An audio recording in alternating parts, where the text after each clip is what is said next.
Obinwannem Igbo Global Cultural Movement Foundation. Obinwannem Igbo Global Cultural Movement Foundation. Ebumnobi anyị iweghachite ugwu na nsọpụrụ ahụ eji mara ndị Igbo n'ala Igbo. Ime ka ihe ndị ahụ eji mara ndị Igbo chapụta dịka ugo site n'inwe mmụọ nkwado na ịhụkọrịta onwe anyị n'anya. Ịhụ na ahụhụ na mkpagbu dum anyị gabigara na mgbe gara aga bụzi nke echefuru echefu maka otito na ọdịmma nke ọdịnihu ndị Igbo. Ịkwalite ọdịmma ndị Igbo site n'igosi ịdịkọ n'otu na agamnihu. Ịhụ na ndị Igbo jikọtara onwe ha dịka ukwu asịsa were ofu obi na-arụkọ ọrụ iji hụ na njirimara na omenala ndị Igbo na-achawapụta ka ihe na mba ụwa. Ịkpọlitekwa mmụọ ndị Igbo ka obi sie ha ike ma na-anụ ha ọkụ n'inwetazu ebumnobi ha dị mma maka ọdịmma ndị Igbo n'ala Igbo. N'ikpeazụ, ịhụ na onweghị nwa afọ Igbo ọbụla gaala azụ na mbọ ahụ a na-agba maka agamnihu, ọdịmma na nkwụdosi ike ndị Igbo. Maka ajụjụ na ihe ndị ọzọ ị chọrọ ịmata gbasara ebumnobi anyị, kpọọ Dairektọ Nwa Chineke Okechukwu Ugwu na mba Ukraine na akara nọmba +380 975 221413 ma ọ bụ osote Dairektọ Nwa Chineke Ọbịa.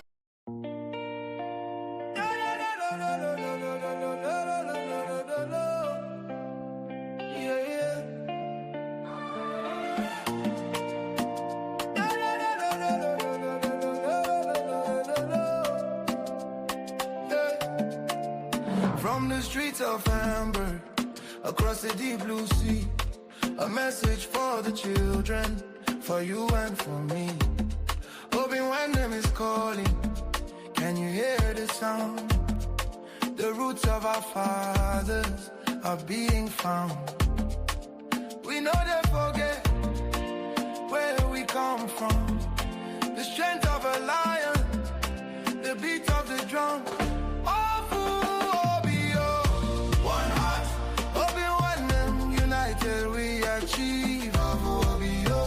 Restoring the culture, that's what we believe. From the Ordinala to the Azusu we speak, lifting the fallen, helping the weak. Obinwannem worldwide, the movement is here. Igbo global, raise your head high. Our men will never, ever die. It's more than a page, it's a spiritual loan. No matter how far in this world you roam, we're bringing back the wisdom, the tradition, the grace, putting the smile back on the Igbo face.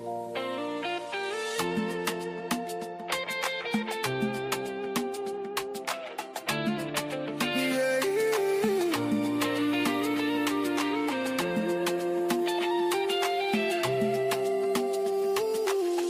A high energy. Please.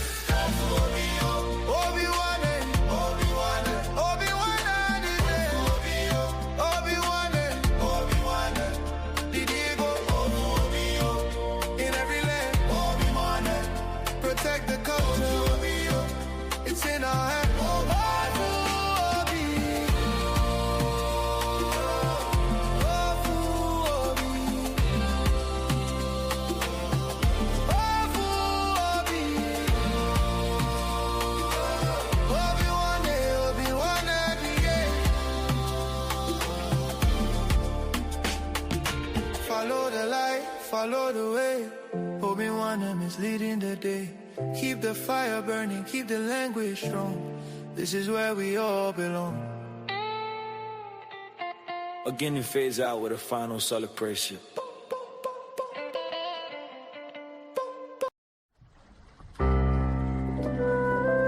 Obinwannem Global Radio, promoting the culture and traditions of Igbo nation. Obinwannem Global Radio, the unity of culture of Igbo nation.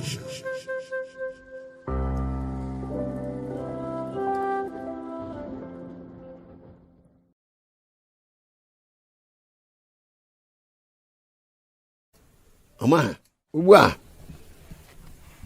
chukwu am na-akpọkwa ka m na-akpọ anwachi Igbo ga-adịkwanụ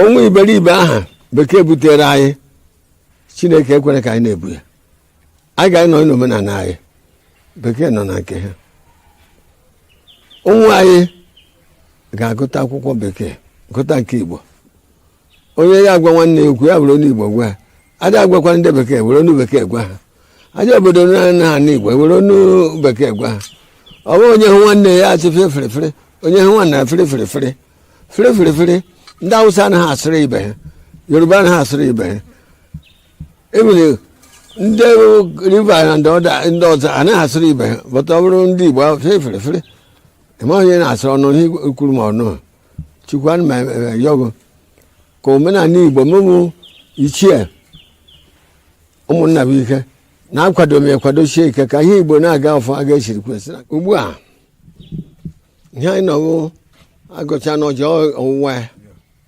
n'ime ọwụwa ya achọrọ m ka Igbo niile Igbo gburugburu bịa kwado ọmarịcha Igbo ka ọ na-aga n'ihu ndị n'ibe ha nọ ndị na-ana bekee ndị nọ n'ala Igbo ndị n'ibe ọbụla ha nọ na Naịjirịa ka ha kwado omenala Igbo achọkwana ka obodo ọzọ ghara ewere ọmarịcha Igbo omenala anyị ka omenala anyị na-aga n'ihu anyị zadoro ụkwụ ụwa n'Igbo ihe anyị na-ekwe n'aha n'Igbo ọmarịcha Igbo bịa taa na ọjị ma ndị nwụrụ anwụ ma ndị dị ndụ bịa taa na ọjị ihe unu ga-akwado omenala Igbo mụ na onwe m kwadokwa nke omenala Igbo na ọmarịcha Igbo gaa n'ihu ugbu a nwa m ọjị a Igbo mma mmanụ Igbo mma mmanụ ugbu a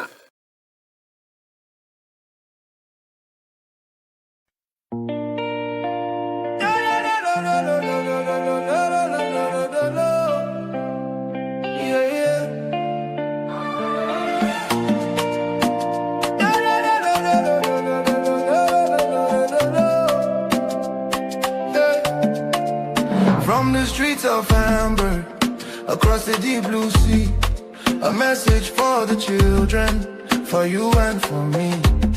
Obinwannem is calling, can you hear the sound? The roots of our fathers are being found. We know they forget where we come from, the strength of a lion, the beat of the drum.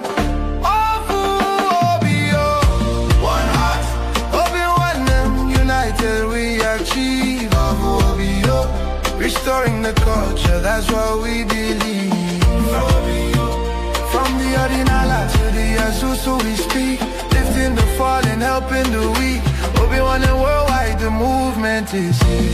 Igbo global, raise your head high. Our Menala will never, ever die. It's more than a page, it's a spiritual loan. No matter how far in this world you roam, we're bringing back the wisdom, the tradition, the grace, putting the smile back on the Igbo face.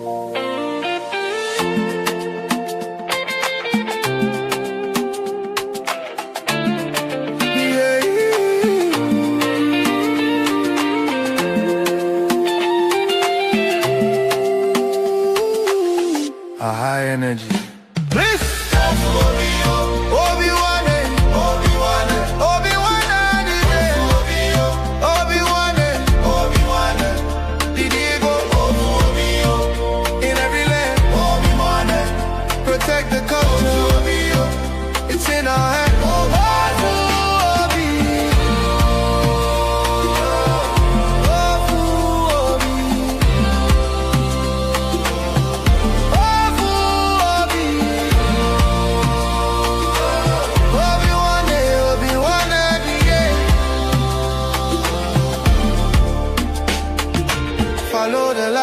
Follow the way, Obinwannem is leading the day.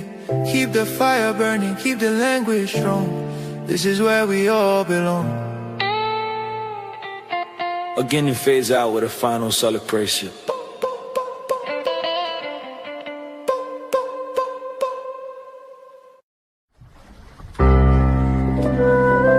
Obinwannem Global Radio, promoting the culture and traditions of Igbo nation.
Igbo mụrụ nze m ọzọ, ekene m onye ukwu, ekenekwa m onye nta. Ana m asị nke onye chiri nye zere ya mara anyị niile mma n'ụbọchị tata bụ ụbọchị eke ọkụ n'ala Igbo, ma bụrụkwa ụbọchị anyị ga-enye Chukwu okike abịa ma ekene n'ife ifeọma ha na-emere anyị na ndụ.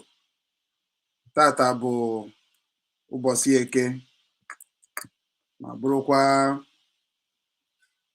Sọnde 21st June 2026.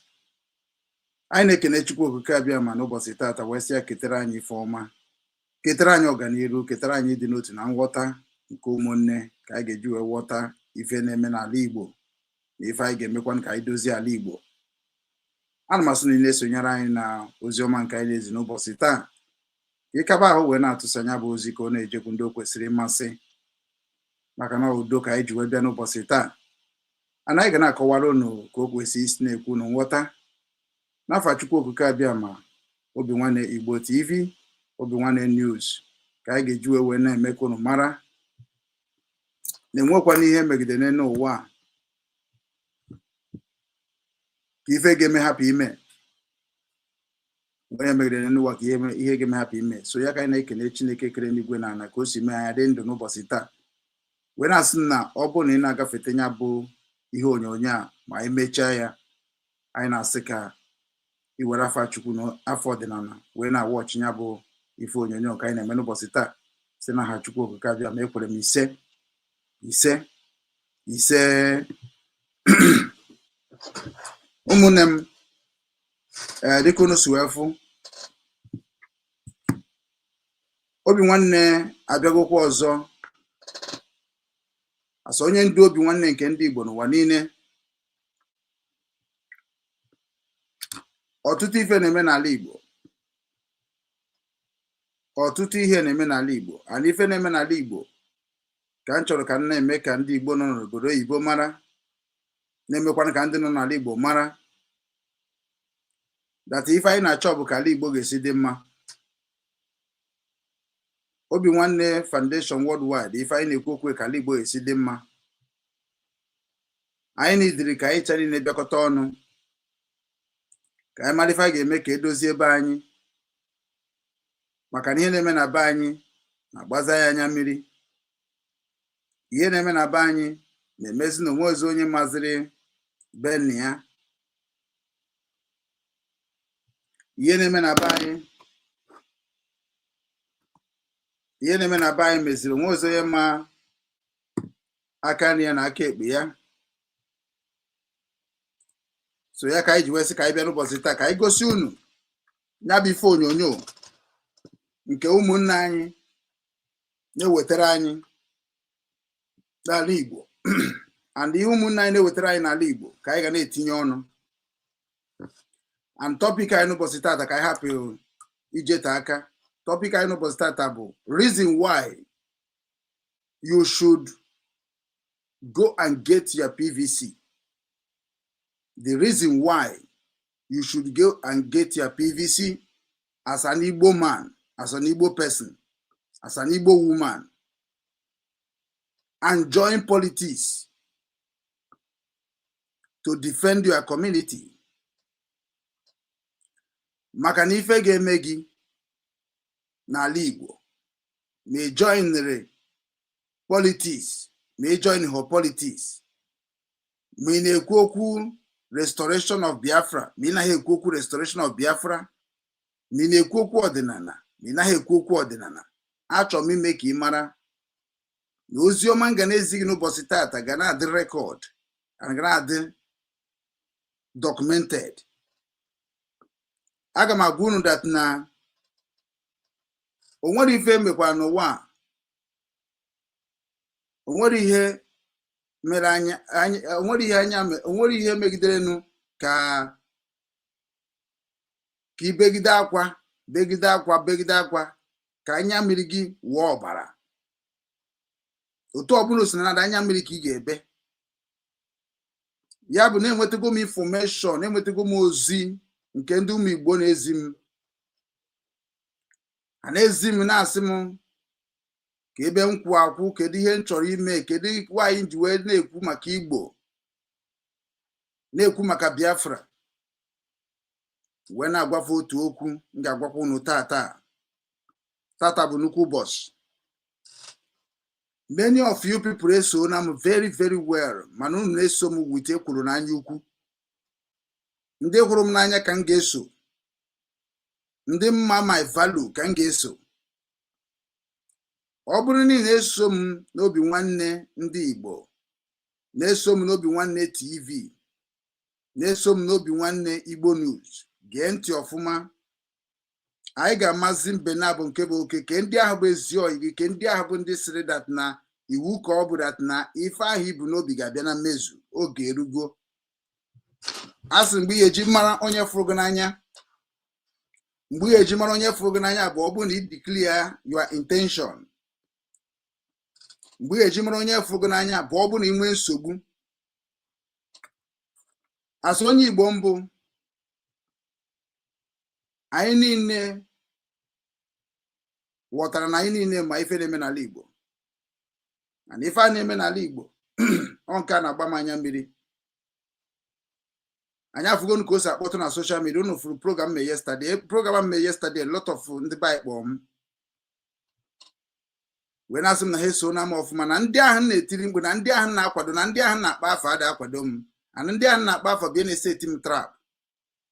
Na ihe mee na ndị mmadụ anaghị ajoin the message of Obinwannem ndị Igbo because na ana m eji akwado ndị na-ada akwado m, ana m eji akpọ ndị na-anaghị akpọ m afa, ana m eje na ndị na-agba m mgbe okpuru ka m na-eji akpọ afa na Facebook because eche m na ife niile abụ ife anyị na-emere onwe anyị, mana enwe set of people so na ha ka anyị eme kpa anyị sabotu a. So instead of me na-enwe problem with some people nọ na social media, ọ ka mma na mụnwa declare onwe m sị na ihe gbasaziri Biafra struggle, na ihe gbasara IPOB, na ihe gbasara ihe ọbụla bụ ihe gbasara akọmọnụ na social media, achịnigo m aka enu. Amaghị m anya ya, abụ m sabotu a, o nwere ihe m ghọtara. Ọ ka mmadụ atụ na onye sị gị na ịghọtara ya ghọtazie. So site n'ụbọchị tata bụ ụbọchị eke ọkụ, bụrụkwa June 21st 2026. And I submit everything concerning indigenous people of Biafra to Nnamdi Kanu. otu a si wee kpọkwa Nnamdi Kanu si ya na achọrọ m isi na through IPOB wee nweta udo na be nna m, ka anyị chụpụ Nigeria gọọmenti, ka anyị dị sure na anyị nwere onwe anyị dịka otu. Mana ebe m gbara mbọ since 2013 to today bụ 21st 2026 bụrụ Sunday, bụrụkwa ụbọchị eke, enwe ndị Nnamdi Kanu ji arụ ọrụ. He did not recognize my good work. He did not recognize how I have been suffering and using his picture, his photo, with video, making people to understand where Nnamdi Kanu stand. So Nnamdi Kanu went to Jaruoru, and I'm not among of them. So I may declare today, Nnamdi Kanu doesn't know me, doesn't recognize my work, and in their whole recognize their work, I really appreciate all of you. Otu ahunu when new DOS now, I appreciate my work have done. In future, Obrunu no cho file no nwere ihe Okechukwu Ugwu Nwankwo he Nsukka, Obinwannem Igbo, the CEO of Obinwannem Limited Liability Company, CEO of Obinwannem Foundation, na nwere ife mmere atọl wee nye aka ka ndị mmadụ wee mata na Nigeria cannot work and can never work, and we need strategy. I get you wee kpochapụ ndị a n'ala Igbo, and we have the strategy. Enwere m ya n'obi nwanne ndị Igbo, and ụmụnne m na-agwa m nsị m that na ọ bụ na ndị ready ka anyị ga-asụ ụmụ Igbo je defend ala Igbo, na ha ga-akwado m orugo tata reason go m everything, and mụ abịago na conclusion. So onye ọbụla bụ onye na-abịa na platform Obinwanne nke ndị Igbo ma Obinwanne News, anything concern Obinwanne, we are going to be talking about Biafra, but ọ ga-abụzi ndị ahụ bụ ndị na-ekwu maka Biafra, maka na m wekwugo Biafra long time. Ekwukatago m Biafra, kwukata Biafra. Biafra na-emebiri m page m, Biafra na-emebiri m ụzọ m. Ndị kpọrọ nwa ha ndị Biafra bụ ndị ajọ mmadụ. Afọrọ m ezigbo mmadụ na Biafra nke m na ya ga-emeke ife. Onye ọbụla si na Okechukwu Ugwu ana bụ sabo. So amara m ihe mere m ji sabo, na ana m Nigeria gọọmenti ego, ama m ka si na Nigeria gọọmenti ego. Unu chari na-egbu my page na-akọ m ọnụ because ana m akwado otu ndị Igbo na-ekwu maka Biafra. Maka that, ọ bụrụ na ịchọ ịma ihe dị na IPOB, go to Nnamdi Kanu na Sokoto. Ị chọkwa n'ịma maka ihe dị na Biafra, ana m asị unu gaa to ya village jee jụọ ese. Ọ bụrụ ọzọ Okechukwu ga-agwa gị ihe dị na Biafra anymore. Aga m agwazi unu ihe dị na IPOB, aga m akọwazi unu ka m si gba mbọ na IPOB. Everything gbasara IPOB ana m short ya down from Obinwanne Igbo TV. Aga na-ekwu ka ụmụnne m si wee chọ ka na-ekwu. Aga na-agba mbọ ka ụmụnne m si chọ ka na-agba mbọ, because na ndị niile m fụrụ mụ na ha kwuru okwu Biafra abụrụ ezigbo mmadụ. Ana m agwa unu ya na-agwasị unu ike, onye ọbụla ga-ege m ntị n'onu, because na ama m na from today ọ ga-adị ka agaghị eme, mana very soon na what ihe ji wee na-declare my intention now. Abụghị m onye pụtara nụ mara ihe dị na Biafra. Aghọtara m ihe dị na Biafra because of Maazị Nnamdi Kanu. Ọ mmadụ biesịrị m na Nnamdi Kanu na-ekwu okwu Biafra, wee lapụ ihe niile gbasara ihe Chineke oke abịa mazinye m n'ụwa bịa mee. Anụrụ m ọgụ Biafra, nụọ ọgụ Biafra from 2013 to today, 26 Sunday 2026. Onwe gasị na m abụghị Biafra, onwe gasị na m abụbeghị mbọ. Achọziri m ka njeze gbara ndị Igbo mbọ, ka mụ na ndị Igbo rụkọọ, ndị ọgịrịga wa na nwa, ndị value my culture and tradition promotion. Ana m ekene unu mara onwe unu, ka anyị kwazie nya bụ mgbọ n'ala Igbo, ka anyị dozizie ebe anyị, maka ama m na anyị dozi nwere ya. So ndị ọgịrịga wa na nwa ndị Igbo niile, dedicate bego m platform Obinwanne to Igbo National Affair, so which is not brought ka m bidoro ye. Unu n'anya na this page a, na unu n'anya na flyer ga dị na page a kịta, na unu ga-afụ exactly ka m si wee bido Obinwanne and the mission of Obinwanne, and abacha etakwana maazị anya na ọnụ ọgụ Biafra through IPOB. Ha bịago divide onwe ha into pieces. Adịma na ebe esemokwu na-adị, agwụgo m ha chịkọta onwe ha ọnụ, ha bịakọta ọnụ na ihe ha na-ekposasị onwe ha na-ebute esemokwu n'ala Igbo, na-ebute division n'ala Igbo, insecurity n'ala Igbo, nghọtafe n'ala Igbo. And because of that, onye ọbụla chee isi ebe o chere azụ ya, udo wee chia. So started from today, ị na-anyị ga-afụ Igbo National Affairs, Obinwannem Foundation mission, ọdịnala, omenala, creation, business, ihe niile nwere reason nga na-akọwara unu ya nwayọ nwayọ. Topic anyị ji aga n'Obinwannem Igbo TV, Obinwannem Igbo News, Obinwannem News na YouTube bụ na our mission is to restore the honor and dignity of the Igbo nation and its citizens. Anọmụwa bụ Maazị Ugwu Okechukwu ga na-ekwu maka ya bụ omenala, ọdịnala na business anyị ga na-eme na be anyị, na creation of things ga-enyere ndị be anyị aka dịka different development. So ị na-anya efu na ọ bụrụ taa ka nwoke bidoro. Then another thing anyị ga na-etinye ọnụ n'ime ya bụ ihe gbasara ndị ụka anyị, ndị isi ụka anyị. Tata bụ ụka, unu ga-ewere microphone ezi ndị be anyị ozi, na-agwafa ka ọ ga-esi dịrị ha ma na-agwakwana ha ka ọ ga-esi ka ha ga-esi wee nweta chi ha, ka ha ga-esi mara chi ha. Ọ makwara mma. I'm going to be visiting a lot of religion, and I'm going to also declare Obinwannem Ofobi religion movement, because the religion movement I am trying to say bụ na ndị be anyị nọ n'Obinwannem na-aghọrị onwe ha, dịka anyị si akwadobe n'Obinwannem ka anyị setie new registration form so that na anyị ga-renew Obinwannem dịka nsi wee post wee na 2015.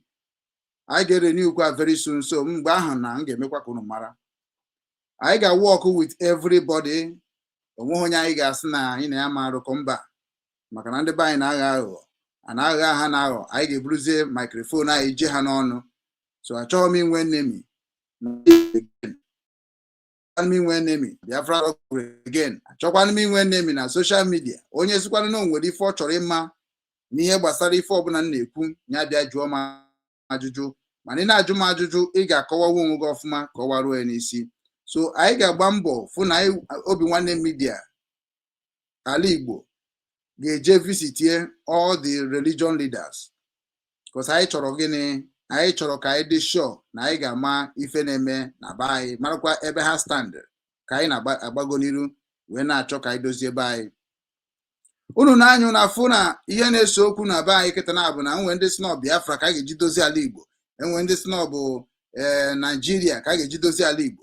Mana mụnwa na-ekwu na ọ bụ Igbo ka a ga-eji dozie ala Igbo. Ebe a ka m na-ekwudobe nke m, Igbo ka a ga-eji dozie ala Igbo. As onye Nsụka mbụ, I will make sure that na esendịrị m Obinwannem Nsụka Media to be bringing information about Nsụka, showing how Nsụka look like, anyị amara ihe anyị ga-eme ka anyị dozie ebe anyị bụ Nsụka. So n'oge na-adịghị anya, aga m anabata ndị otu Nsụka local government diaspora.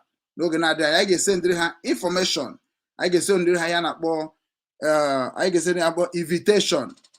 I can send the Nsụka local government invitation so that na ha ga-abịa kọwara anyị ka ha si agba mbọ edozi Nsụka, mara ka a ga-esi mee ka youth ndị Nsụka rụbakwa ọrụ ma nwekwa ife nke ha na-eme, ka ha zidobe ori zidobe mkpụrụ mmiri, maka na mkpụrụ mmiri na ori ha na-ezu bụ ihe mee na nsogbu dị na be anyị. So na ọ bụ na anyị niile bụ ndị Nsụka nọ n'obodo oyibo kaba ahụ wee kwadobe ndị youth anyị site n'Obinwannem nke ndị Nsụka, ọ ga-enyere anyị aka. So ana m ekene ndị niile bụ ndị otu Nsụka local government diaspora desk.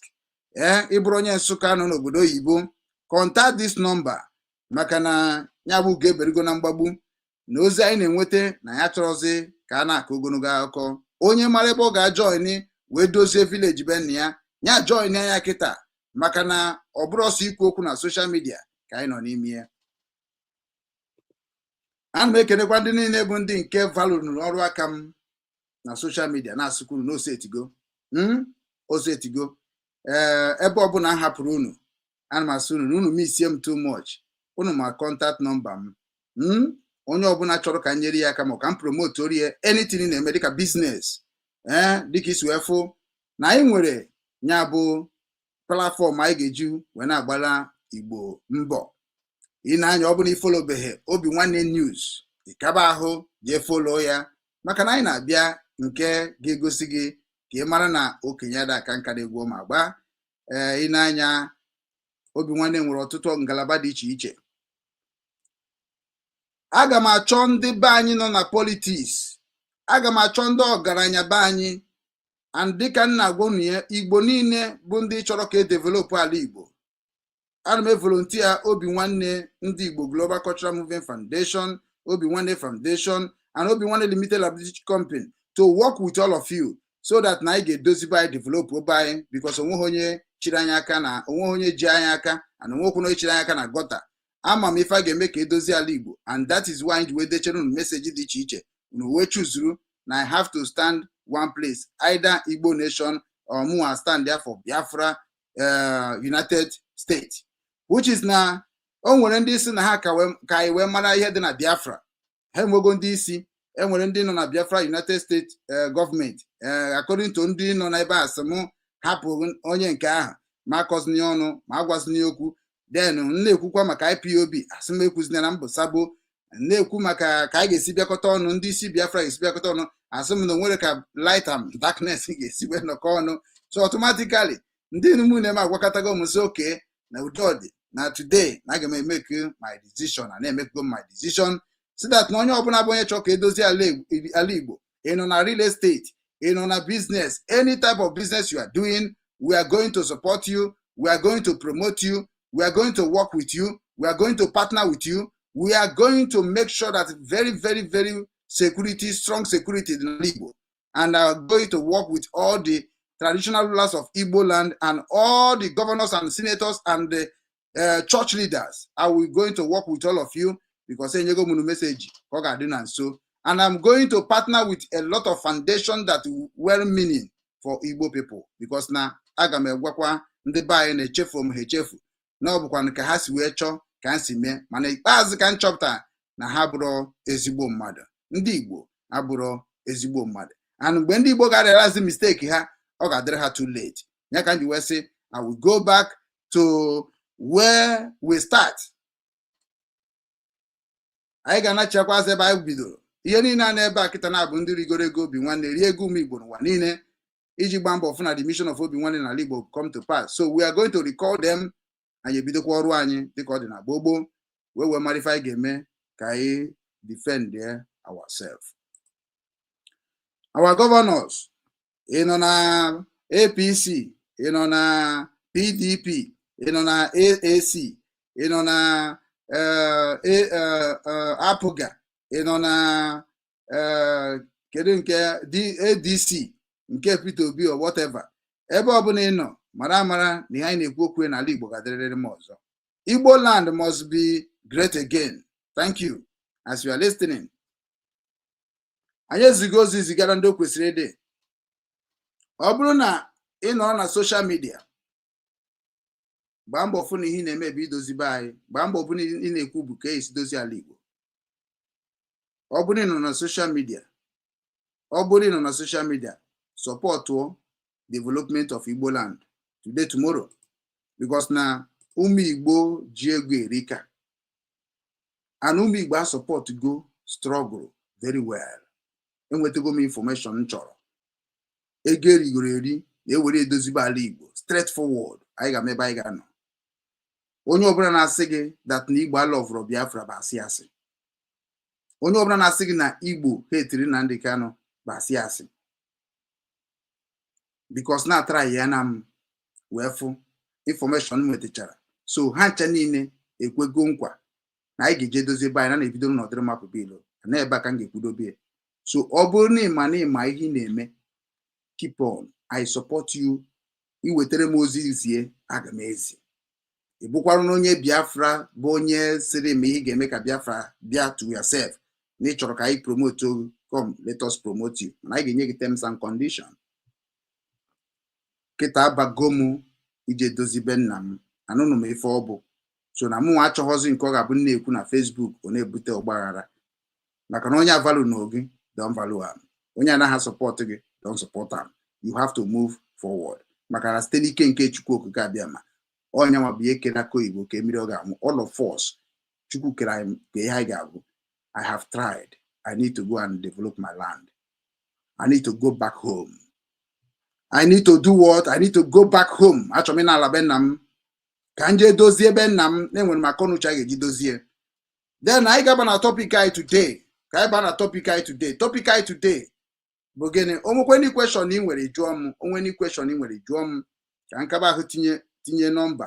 Ka ndị sure that na ihe ọbụla anyị na-eme that na ịtọ gị kpọ ka anyị na-agụkpa maọbụ inwe ajụjụ ịjụọ maka na ihe anyị na-ekwu okwu maka ala Igbo. Topic anyị nwere today bụ reason why you should get your PVC because na ndị be anyị daa ụwa ha emego m brain ma pụọ n'ala Igbo ọ pattern ha so chere ka m bịa ihe a bịa nwee time off chere ka m bịa emego brain ma pụọ n'ihe a na-eme n'ala Igbo and ebiago m n'obi nwanne ndị obi nwanne agwakọtago m okwu sị m onye isi na threat for this for that for this nsi nsogbu adọrọ ha nye m time anyị ha na m time ahụ na m ga-edozi ọnọdụ m niile ọfụma na m ga-anachite ka ndị shọ na ndị mụ na ha gbara mbọ ghọtara anya bụ ebe nsi wee bịa and ha ghọtaghị n'ile anyị fụ na Nnamdị ka na-echuzirigo ndị ya na ya ga-arụ ọrụ so for me I am not among them so let me move on with the ndị recognize them. So ọ bụrụ na ị chọrọ ịkpọ wee jụkwa m ajụjụ gbasara ife ọbụla nke na-ekwu n'ụbọchị tata gị kpọọ ka anyị na-aga n'iru. So anyị chọrọ ije na topic anyị n'ụbọchị tata. Topic anyị n'ụbọchị tata bụ why you should get your PVC card as an Igbo person. Ọ bụrụ na ị mere ihe ị kwesịrị ime mgbe ị kwesịrị ime ọ ga-eribido gị ribido ezinụlọ gị. Nke mbụ ị were ihe ndị mmadụ na-ekwu wee chi dozie ezinụlọ gị ị ga-enwe nsogbu nke ị gaghị afụ onye ga-edoziri gị na-abụrụ na ị nachikwara onye nke na-agwa gị ife iji wee mebie ezinụlọ gị. Anụ onye ka na-akpọ slave, indirect slave. Gị onwe gị bụ onye Igbo nọ n'obodo oyibo, many of you people nọ n'obodo oyibo because m ga-evisit be every Igbo unions nke dị n'obodo oyibo unu ga na-afụ ife njiwe na-ekwu ihe na-ekwu because ọ bụ ihe jọgburu ude na-esigbuo nke akwụ na ndị Igbo machara ife ha ga-eme mana ha chọrọ ime ka ha si wee mara ya ọ dị njọ jọgbuo onwe anyị si na anyị na-eme ife ka anyị mee ife ka anyị si wee kwete anyị si na anyị na-eme ife anyị dị proud of ife anyị na-eme ka anyị hapụ na-ezo ezo wee na-ekwu okwu. Sometimes ị ga-apụta na Facebook na-asọpọtụ mmadụ mana onye ahụ nweze ka o si bịa gị n'akụkụ ịgbagbuo onwe gị n'ọsọ ọ dịkwazie ka ya sị na ọ bụzikwa onye a na-asọpọtụ. Many of you people have been following Obinwanne. Onwe onye na-asị ka ọ sọpọtụ Obinwanne, onwe onye na-asị ka ọ maragodi Obinwanne na-ekwu. That is why unu ji were very wicked and that wickedness will make me now to let you people to know that na Chukwu okike abịa mewerego ọnọdụ n'isi m. Jee ga-ete PVC gị ka ị wee gbaa mbọ fụ that na o nwere ihe nọkọta n'ụwa kọrọ Chukwu okike abịa ma ọ bụla enwe ekwensu again. We will make sure that we will support Peter Obi. Make sure that now we support Peter Obi. Ihe Sunday Igbo who mere. We have to do that. We have to show the whole world that Anyabros Mugu again. Nobody should deceive us again. I swear. Nobody should deceive us. Anyị ga-agba mbọ. Anyị nwa bụ ụmụ Igbo. Anyị nwa bụ ndị Chukwu ji wee kwara ngwọrọ n'ala Igbo. Anyị ga-akwado Peter Obi ọfụma. Nke a bụrụ ịbịa sị na a ga-eji eji webụsaịtị gị ya eji nke a wee kwado. Enwere m say as onye Igbo. Abụrụ m Nigeria politician. Abụrụ m Nigeria politics. Abụrụ m Africa politics. Mụ nwa nwere stand and my stand will remain my stand. Onye alikere ya gbawa door. Onye alikere ya gbawa door no Obinwannem everywhere. We must support Peter Obi. I will use my platform to support Peter Obi. Ọ na-ada ada esomie, ọ na-arị ada esomie maka o kwere m nkwa kwekwa ndị niile bụ ndị dịka m nkwa na ọ bụrụ na o rigoro ebe a that na ọ ga-enyere anyị aka release Maazị Nnamdi Kanu and we believe on him. That is why ndị agwa unu ụmụ Igbo nọ n'ala Igbo data ori ahụ unu na-ezu orugo mgburu ga-akwụsị izu ori ya. Data aka akpụrụ na ama orugo mgburu ga-akwụsị ime ya. Data ekwuru na anya ukwu na-ebu onwe orugo mgburu ga-akwụsị ime ya. Go and get your PVC kidnapping excuse because m ga-emechi na-anabatakwa ma a gbara nzọ onye ka okeke ka ọ na-akọwara unu ihe anyị ji wee decide zie na ọ ga-abụ like this ka anyị ga-esi mee anyị ga-akọwara unu the reason. o nwere ihe dị iche na Nnamdi Kanu na Peter Obi. O nwere ihe dị iche na Nnamdi Kanu na Peter Obi. Ịchọkwa gị chekie ya ka ịfụ ka nsị agwa gị. Inwe question jụọ.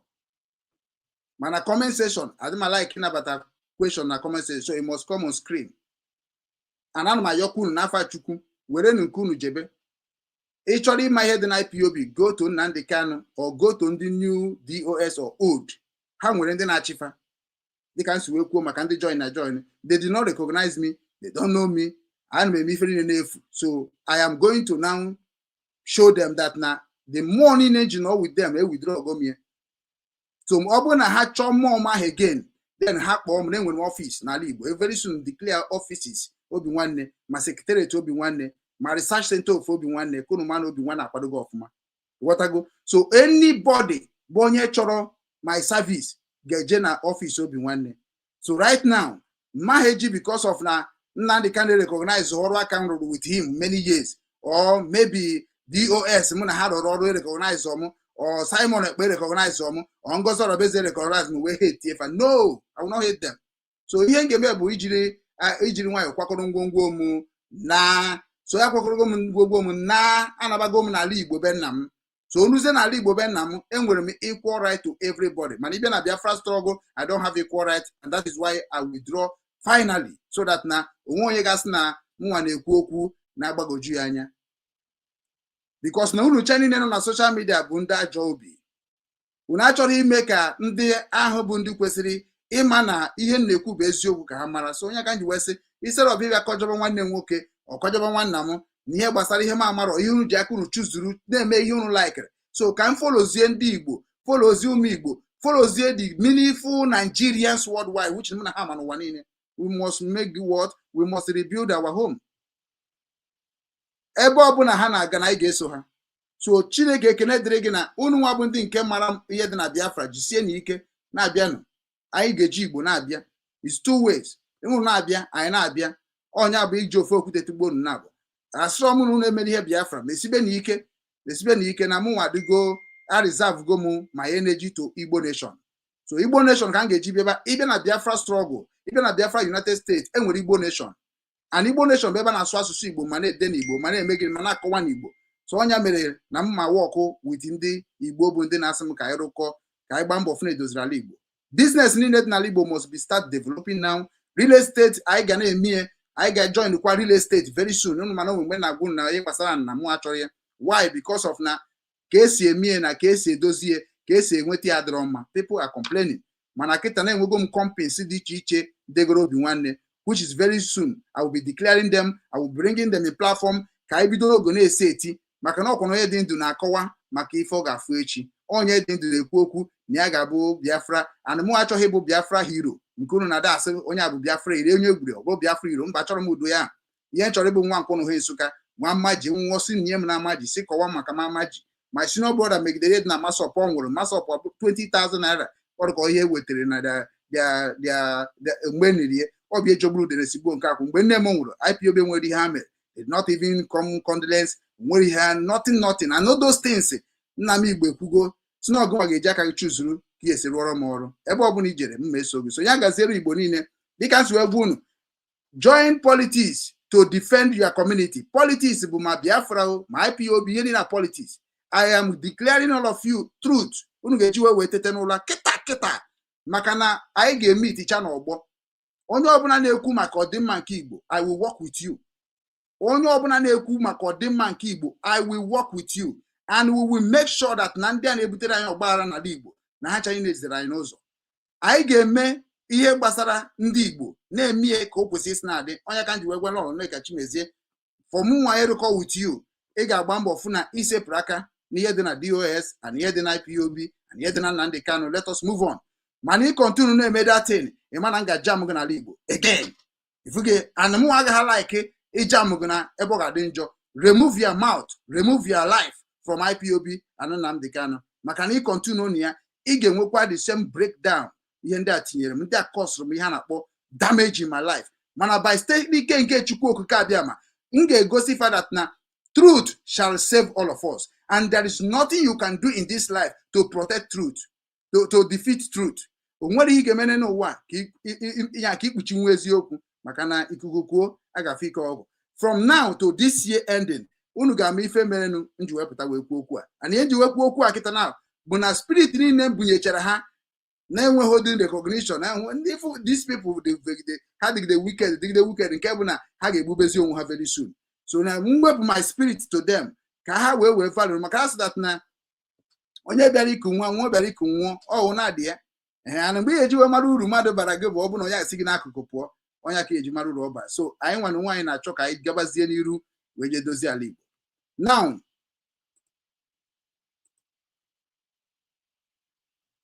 many ndị Igbo mgbe nọ na be anyị n'ala Igbo ajoinere m ya na-akpọ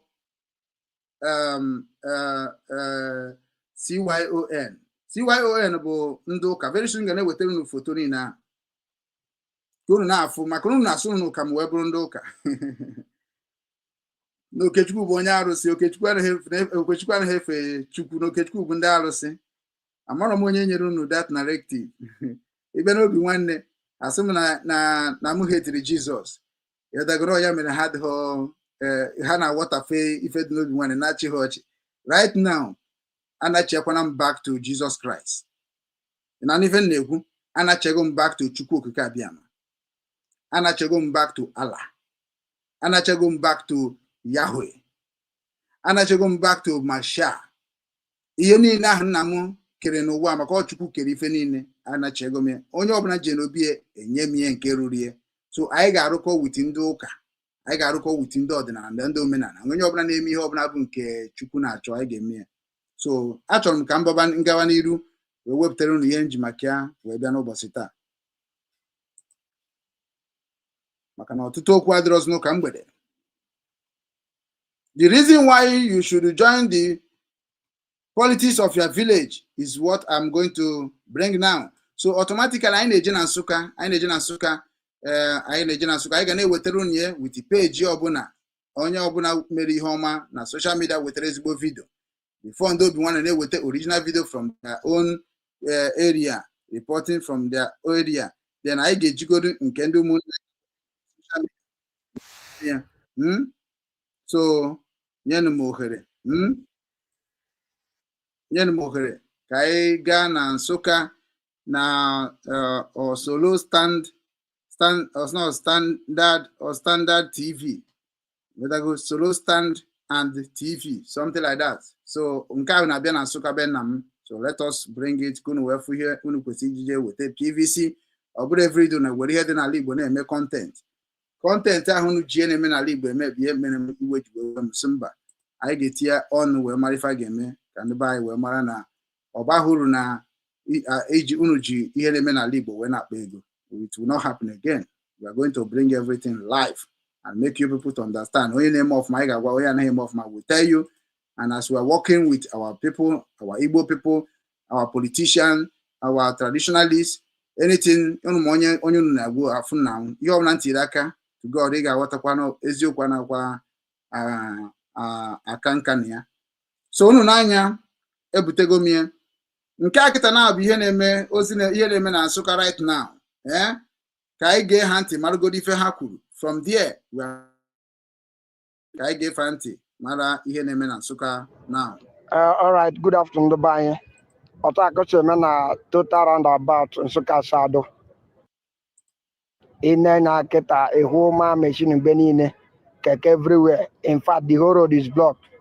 And mgbe m bidoro jụrụ ese sigị na-eme asị bụ na ndị ọkada na-eme ngagharị iwe na the Nsụka local government chairman họrọ some group of boys a na-akpọ ndị task force kporo jaketi amagọrọ ya na-ere na imasha bụ 1,500 kporo ga ndị task force ka ekpo ji ekeme ndị ọkada onye weta 10,000 si jiri no and behold ha bịa jiri some set of ọkada people vire gbanyere then ndị ọkada nwee the information basụ na it can be done beje kochiri he so ha kpochite ihe ndị klas he beji ha bụ basụ no road be buchukwu ụzọ erute na Nsụka kịta there is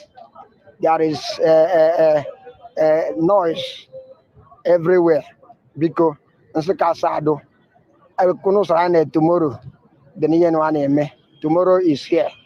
Uchori wo tax ye gbundu ba anyị. Do you want to kill Nsukka with tax? Asho gunu tikporo ezunu ngunu ndị orike mkporo gwu na-agbakọgbe na achị. Unu jikwere ya nye na asụsụ na egbo egbo.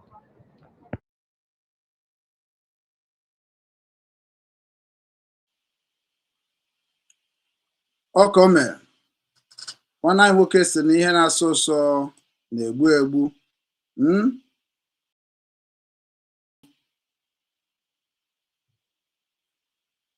Ihe na-asụ ụsọ na-egbu egbu.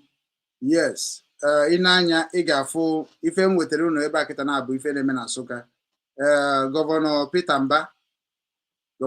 Mba ka na-afụ gị anya wee na-agwa gị ife na-agwa gị ka na-agwa gị na-agwa gị ghọtago. Ị na-anya ka m weta vidio picture gị because na ọmụnụ this time abịago m full time unu hapụ isi na m na-ekwu Biafra na-ekwuwa nke onwe onye mbebe nkwụ.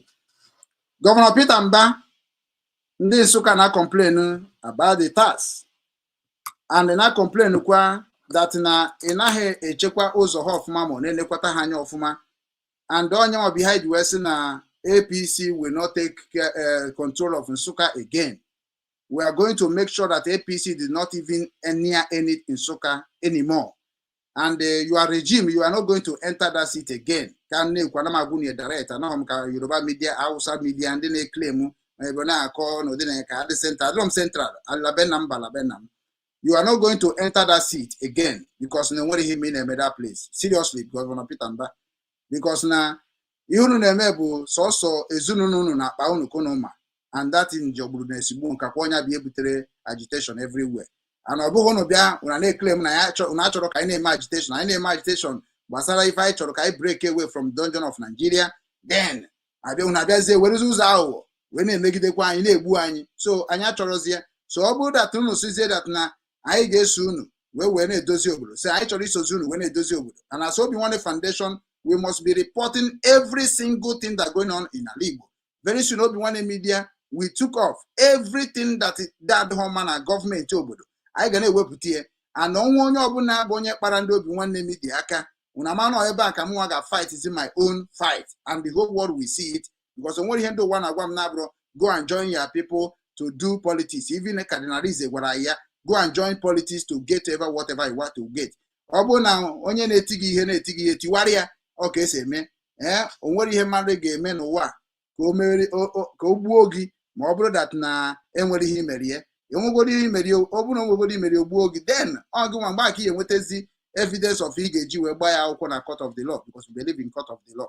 So nke a bụrụ ihe na-eme na Nsukka. Ana m eji ohere agwakwa ndị Nsukka ọkada ndị niile na-eme ihe ọkada agbara m ọkada na Lagos achọrọ m inye na advice.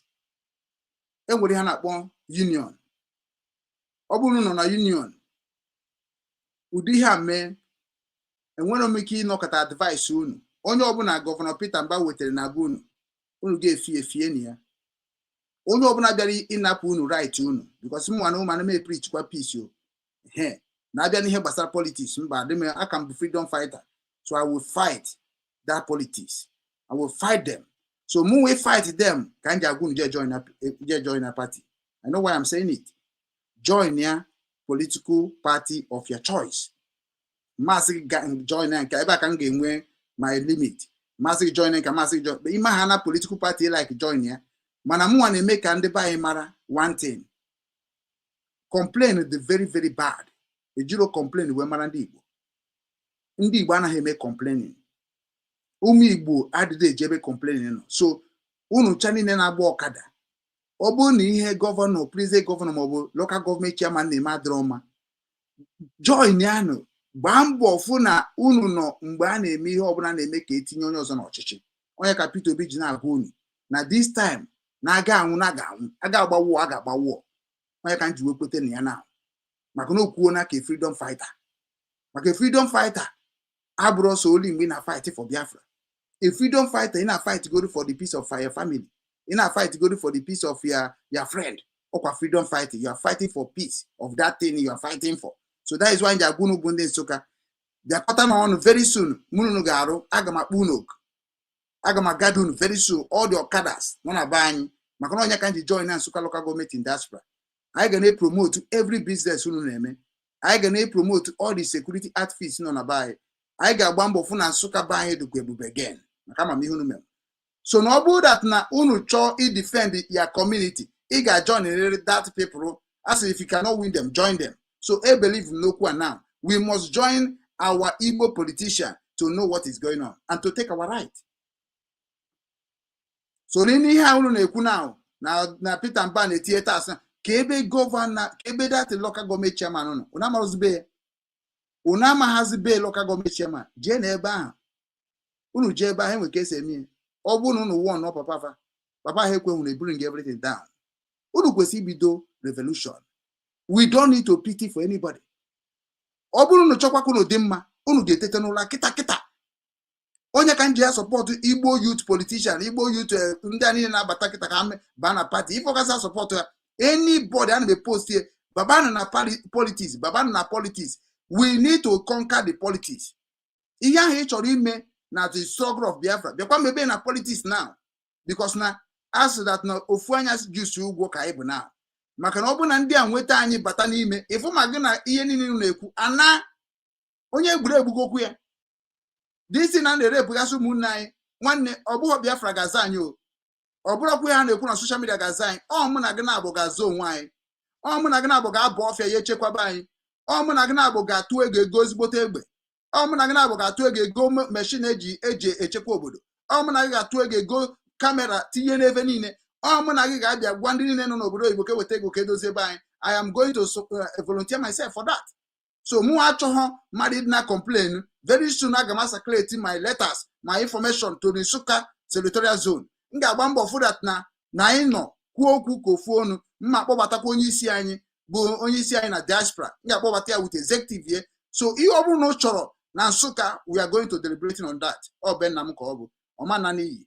Ana m ekene unu bụ ndị na-agba ọkada jisie n'ike maka na onye bụ ọ bụ instead of ije zuo ori mebe nke dịghị mma mana unu ga na-eme dịka o kwesịrị iji ga-adị unu mma ana anyị ga-enye unu ndụmọdụ ka unu ga-esi mee ka ọ dị mma. Okay, ka anyị banye na another one. Ọ bụrụ ọsọsọ wetara m ya bụ isi unu wetara m ya na agba mbọ for that na unu na-follow what I am saying so that na unu ga-connect kwa to that thing ahụ unu chọrọ ka unu nweta na Bible good governor. Very soon ga-anabatakwa a candidate na ndị na-azụcha na governorship ga-anabata ha. So ka anyị jee na another message from Nsukka because ndị Nsukka echetego m this time. Echetego m ọfụma ha sị m ka m esi nwecha big platform dị na aga na promote fa si ya n'ọkwa na ịmana ihe dị n'ụwa bụ na ịgba mbọ na inwetara ihe na-achọ gị gba mbọ tụgharị uche. So mụ na-abịago na-ewere nwa anatago m anyị anatago. So ka anyị jee na obi ụka nwaleja yes anyị nwetara ozi gị and ozi gị erugo anyị aka. ụka nwaleja ezigbo nwaanyị anyị fụ ka o si agba ka isi agbalị jisi ike ka anyị mara ihe ụka nwaleja wetara anyị ka anyị mara ihe o wetara anyị. Finally the topic of ihe o wetara anyị bụ finally Enugu senatorial zone today's election result. So ọ dị ka emekwa election tata mana n'enu ụzọ esi wee jee mee election genu ụka nwaleja ntị n'onu unu ga-akọba ahụkwa na-efolokwu ya ụka nwaleja. Onye ọbụla bụ onye Nsukka na-efolonu ụka nwaleja. Look at it, see the results. Look at the ring election, see the results. Make una dey come now. Semina come do vote. Make una dey come. Make una come. And the very at the election, Olaka Shiruzu Walo. Idu Hanaso Nishi Enugu Jabaya to vote. So Ruzu Walo Lakora Makanuza de Magneska. Bauzu Walo, Bobimo. And the vote, Unahua. Maganda to vote, and the ring vote, Unahua. Either shot if the like the hotel in no, either shot is like a village after. I didn't Enugu town. In Enugu city, Bauzu Walo. Enugu Nsukka from Prince Oyi to go a junction Uzademag. Achara road the same thing, so there is no way. Ndị nke a mere fụta gbabara afụta ịdị shọ na ịfụta leg tiri obi metụzụ wal shire lara Enugu City the vote ringers them unu na-ahụ ha ndị niile ọ bụ mkpọrọ nkụ n'ala Nsukka zone niile ndị iberibe unu ka na-eringa election na Nsukka. Look at it, see the result. Unu ka na-eringa election, see the result. Make una dey come now. Sabina come do vote. Make una dey come. Come. Make una come. Una ring the election. Dakunula. Election ringers. Una na lazala. Sigota dia. Why not up? Before na kwara. Why not up? Una to election. Bye, sir. Well done.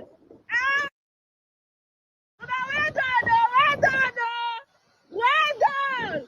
Election ringers there. When I don't ring election now finish. See our Nsukka.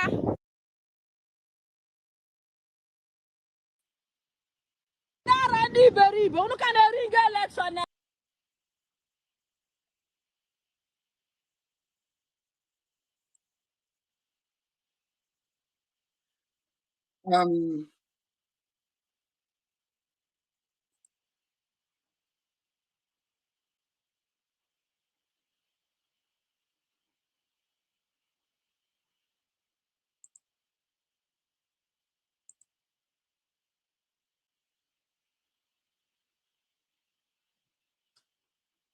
unu n'anya unu ga-afụ exactly what happened, and unu n'anya unu ga-afụ na nke akịta bụ nke ụka Nwaleja gosiri anyị.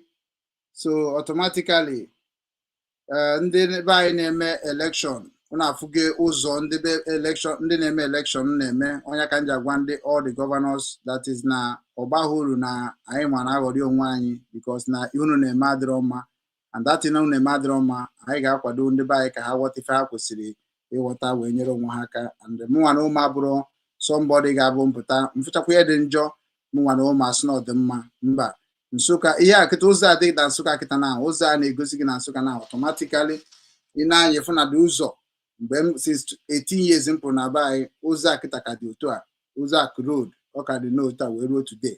So and anyị ga-ama ife a ga-eme ka edozie ya. So ka anyị mara ọzọ anyị nwere ebe a ka anyị mara ife ọzọ anyị nwere ebe a because na ọdụ vidio na-atọ ha tinye m n'ụtụtụ a, so which is na aga m play after ka m playchara ya then ekwuo m okwu gbasara ya anyị anaba. So nke akịta na-abụkwa ndị ọkada bịago kwuo okwu maka ihe gbasara ife ahụ egosiri. So ndị ọkada nwere ife na-eme na Nsukka na a na-akọwa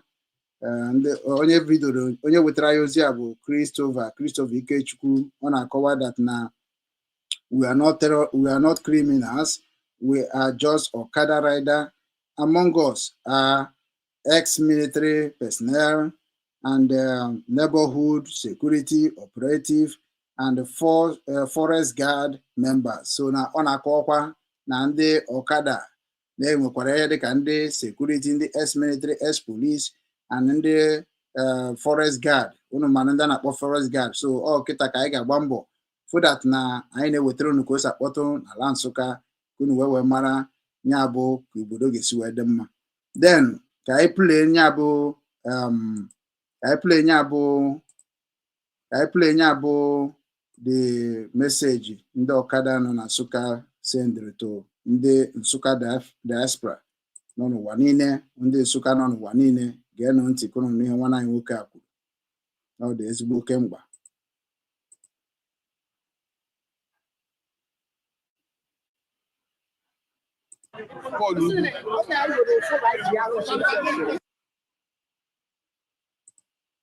And I'm more rider na Nsukka. Challenges are in with the town now.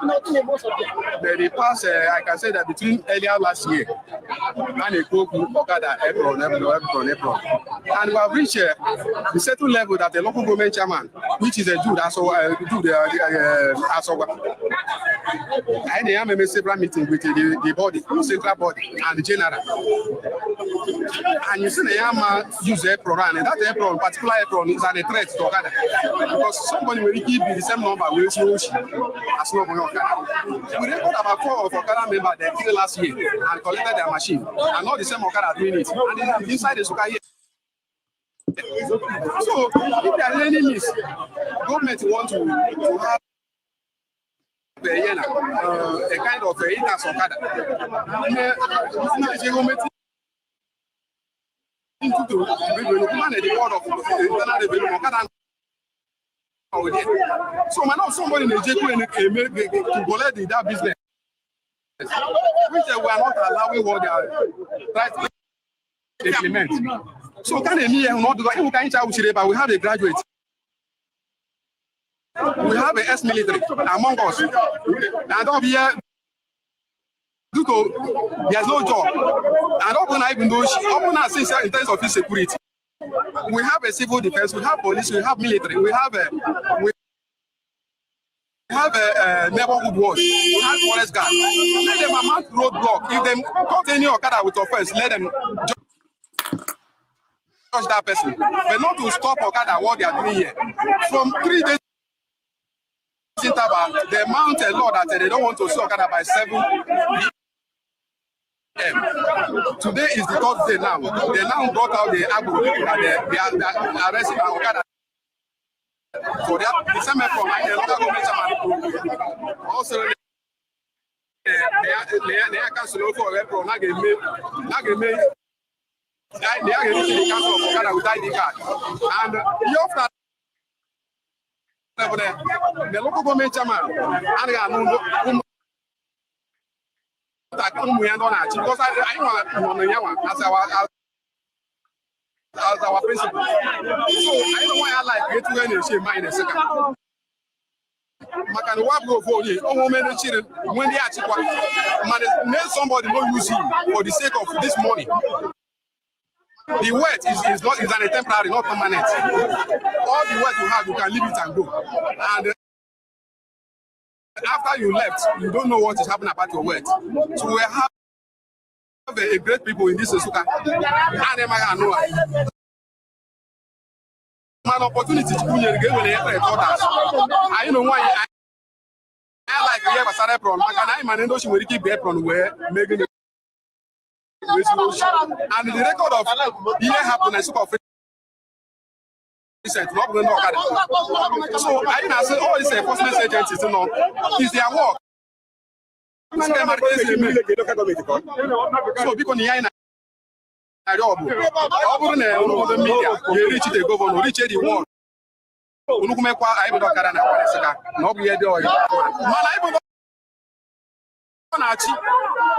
don't our problem to him. I don't touch him one. When Deje, even the area command that is the one that came out. The area command is a man. It's a man because he follow us up. Last time we are peaceful people. We are peaceful union. We are not a violence union. So I didn't know. I got to sign open up task force. If other local government implement task force, then we can involve ourselves. When I go get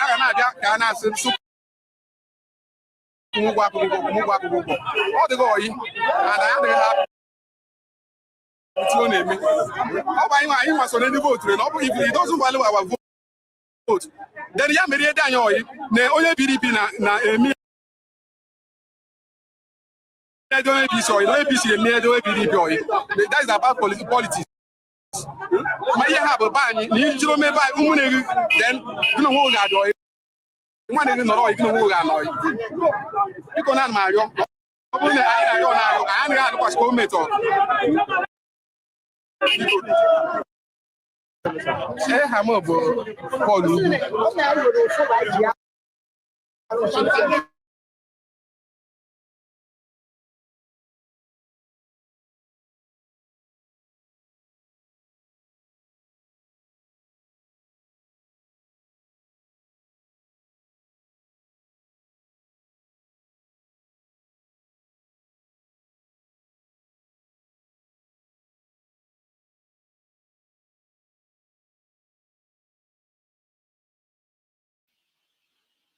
Igbo unu afugo especially ndị si na Nsụka unu afugo ife na-eme na Nsụka. A na-ekwu na ụzọ adịrọ mma, a na-ekwu na ndị na-agba ọkada na-ebe akwa, tax dị too much, intimidation dị too much. A na-ekwu na agụụ dị n'obodo, a na-ekwu na insecurity dị n'obodo. So ana m agwa ndị Nsụka youth oge erugo mgbe unu ga-ekuni. Ọ nọ ka nwanne anyị nwoke sị na adanụsa gọọmenti ọgụ. Ọ bụ asị a na-anụsakwa gọọmenti ọgụ maka na anyị niile bụ gọọmenti. O depend kwa ụdị gọọmenti you are talking about. Any bad government a na-eji revolution take away. So ọ ya nsị ka na-akụziri unu because na ịbịa n'obodo oyibo anyị nọ, any gọọmenti ma ọ gọvanọ ma ọ bụ sinetọ ma ọ bụ local gọọmenti chairman na-emela ọfụma, were revolution ya protest wepụ ihe n'ụzọ. Ọ ka esi eme. Then otu akịta na-anwụ anyị nwa nọ n'obodo oyibo, ọrụ anyị bụ ịgba mbọ fụ na otu akịta na-ahụ gọvanọ of Enugu steeti na-ezuzu ezuzu.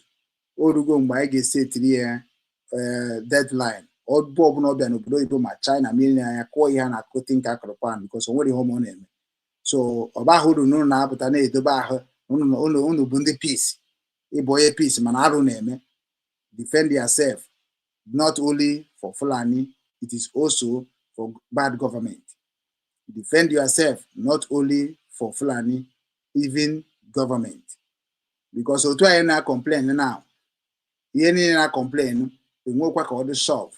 Elego kwuru na elego unu, elesigonu ndị Fulani, elesigonu ndị bandit. So na ọnụ nwa ka ọ dịziri esi eziokwu elega anyị because enwekwu agitatiri, nwekwa n'ihe kwuru n'ọnụ ka ndị azọ gị. Ndị adịgo mma bụ all the governor of Southeastern region of Nigeria have bought. Ha ncha niile elego unu. So anyị nwabie na-abịazi agwa unu ihe unu ga-eme na unu chọọ obodo nọ n'ime ya nabatara m ọfụma. Nwere m nsogbu na Germany, nwezie nsogbu nke aha bụrụ anọda akụkọ. Mana unu nwa nọ n'ala Igbo, ọ bụghị eweta ego na-erie unu richazie unu abịakwa kọwakwa anyị na nsogbu ọdị. Ọ unu nwa ga-edozi obodo. Ya ka ji sunu join their politics. Join their politics, go and get your PVC. Go and get your PVC. Anyị ma na enwere ike iji weta PVC akọ eri. Enwere another video nkwesị igosi unu. Nwetago, another video nkwesị igosi unu which is na nke ahụ ga-anachitekwa ọzọ egosi unu na nke ahụ. Mana nke a kịta na onye ji wee gosi unu this one bụ because of ka unu mara ife nji wee sị unu go and get PVC. And eji m opportunity wee gwakwa ụmụnne m bụ ndị na-eso m na social media. Unu ndị anyị na-esobegoro m hụ m n'anya na-agwa m ka anyị dozie ala Igbo na ebe a ka dị interested we are in now. Emego m ife nkwere unu nkwa. So na ka anyị bidozie ọrụ na nkwado ma ịtụsa ozi anyị na-atụsi ya kịta. We must build our home. Igbo land must be great again. That is our motto. Igbo land must be great again. So we must push Igbo land to be great again. Ebe a ka m nwa dị interested now. Aga m ihe a ga-eme ka Igbo land dịkwa great again. We must fight everything we can fight to make Igbo land to be great again. Mụnwa ga-agba mbọ fụ na mmemme ka m ga-esi mee from overseas iji gba mbọ fụ na a na-akwadoro n'ala Igbo. Mana unu nwa n'ala Igbo ga-enyekwara anyị aka ọ bụrụkwa na-enye unu were na-eme ihe masịrị unu. Ọ bụ na-enye unu site na Obinwanne business strategy eweta ego emepe afịa maọbụ eme ihe ọbụla maọbụ agwa gị ji ozi ijee ya n'obi ọcha jee na aka nwanne esi ejie because na information na-enweta n'Obinwanne long time nọ n'Obinwanne ọ na-abụ enye ndị nọ n'ala Igbo ego were eme ihe masịrị ya. So na those things will not be happening again. Biko ana m ayọ unu n'afa Chukwu abịa ma ọ bụ na enye gị ego were eme ihe eji maka enye gị ego. Ndị chọrọ isi tụrụ Obinwanne wee nyere unu aka erika ha sị na ihe ha chọzi kịta na-abụ ife ahụ na-ekwu. We need to invest in a human investment. We believe in human investment, so we need to invest in you. So now again we're ready. Obinwanne business strategy. Very soon we are going to be sponsoring everybody with a talent. In with a talent, Obinwanne integration will teach you. So very soon I get declare our link. Ebiga bata kaina amara ka isi chọọ ihe ọbụla ị chọrọ. So maka na ndị Igbo nọ n'ụwa niile willing to support some people chọrọ ịgbara onwe ha mbọ. Ọ bụ na ị chọrọ ịrụ ọrụ, ọ bụ na enwere ihe na-eme ma ọ naghị aga Obinwanne ga-enye aka fụ na anyị nwetara ndị ga-abịa nyere gị aka. Na ya believe na ịbịa ka anyị nụba ọgụ ma ka anyị kọba ọnụ mba onye aka ji withdraw from anything ga-ebutere m akọmọn ọzọ maọbụ ihe ga-ebutere m iwu ọkụ ọzọ because n'ime aga na freedom fighter dị n'ụdị nke m chọrọ ịfight kịta bụ ala Igbo ana unu mana ala Igbo ka m na fight long time ma mgbe nọ n'ime Biafra ma mgbe nọ na IPOB ma mgbe na-akọ akọ Biafra ihe ndị anyị niile ọ bụ n'ala Igbo ihe na-eke ike bụ eke ndị Igbo iji wee gosi unu that na Igbo ahụrụ m n'anya na Igbo first before anything. Onye ọbụla chọrọ ka mmeri ife ọbụla ọ chọrọ ka mmeri ma advert ma any other thing gbaa mbọ fụ that contact our office so that na anyị nwa na gị ga-arụkọ because I'm going to be promoting every good business ma ndị be anyị nọ na China na-enye m nsogbu ma ndị be anyị nọ na Japan ma ndị be anyị nọ na Germany, every part of the world. It is time for us to declare our business intention. So ebe ọbụla anyị gwara gị follow ifolo ya ga-enyere gị aka unu amago na ihe niile m mere how many years unu sobere m ọnụ nwoge ebe mere ihe ọjọọ. It is time to you to come and say it. Mana ọ bụ na nwebeghị mmadụ ga-akwado ife ọbụla wepụta na mba akwụkwọ ụwa niile. Ana m ekene unu ebe ọ bara ụba wee na-asị ebe ọbụla isi wee na-ekiri m ana m asị ka Chukwu okike abịa maka ọ gọzie gị. Anyị ga-arụpụtakwa ọzọ because anyị ga na-egbubiri nke ka ọ rapụ na-ete aka. So n'ihe nji wee bịa na nke a bụ ịgwa onye Igbo ọbụla go and get ya PVC ọ bụrụ by force iwere ịlaikọrọ ya hapụ ya nwokwu dị n'ụwa bụ by force. Mana ịjụọ mụnwa sị m kedu advice m ga-enye unu kịta na-achọ ịkwado election go and get PVC ka anyị gbaa mbọ ọfụna anyị kwado Peter Obi ọfụma maka na ọnyanwa bụ the next target ndị Yoruba chọrọ iji wee tie anyị otu n'anya afọ ụzọ. So ekwena ka eme anyị ife at this time. Nigeria na-akwado Peter Obi, ndị ụwa na-akwado Peter Obi. Even my cannot say na Peter Obi take a good decision. So ịghọtago anyị ma na anyị niile bụ ụmụ Igbo anyị ga-asị na anyị believe in Nigeria. Anyị abụghị Nigeria emere ekechiri ekechi with Nigerian name but anyị ma na-abịa na-ekwuzie na social media like that. Nwanne onye ọbụla bụ onye Igbo ji paspọtụ Nigeria ịbụkwa Nigeria directly. So ejego m n'obodo a jegharịa wee jụọ ese wee bụ dat na ihe ọbụla na-eme ọ bụghị onwe onye sị gị dat na ịbụ Nigerian na gị nwa ga-eji aka declare ihe bụ mana by passport all of us bụ Nigeria for now. So ihe ọbụla anyị ga-eme anyị ga-eji egwu uche wee na-eme ka anyị mara ka anyị ga-esi kpọta ndị ahụ isi gbakọrọ ọnụ n'ala Igbo ka edozi ala Igbo. Onye ọbụla bụ onye Igbo kwado njem anyị na-achọ ije ka Chineke nna wee doziere anyị ala Igbo site n'ebe anyị nọ, site n'aka ọrụ anyị, site n'ebumnobi anyị, site n'ịhụnanya anyị. Ana ekene unu. So automatically ka anyị were obere two comment adị ebe a ka anyị were ewe na because na onwe ndị comment already. So ịbịa onwe Prince Berry Jackson Jr. O dere I say I thought you came to speak about the upcoming election. Okay.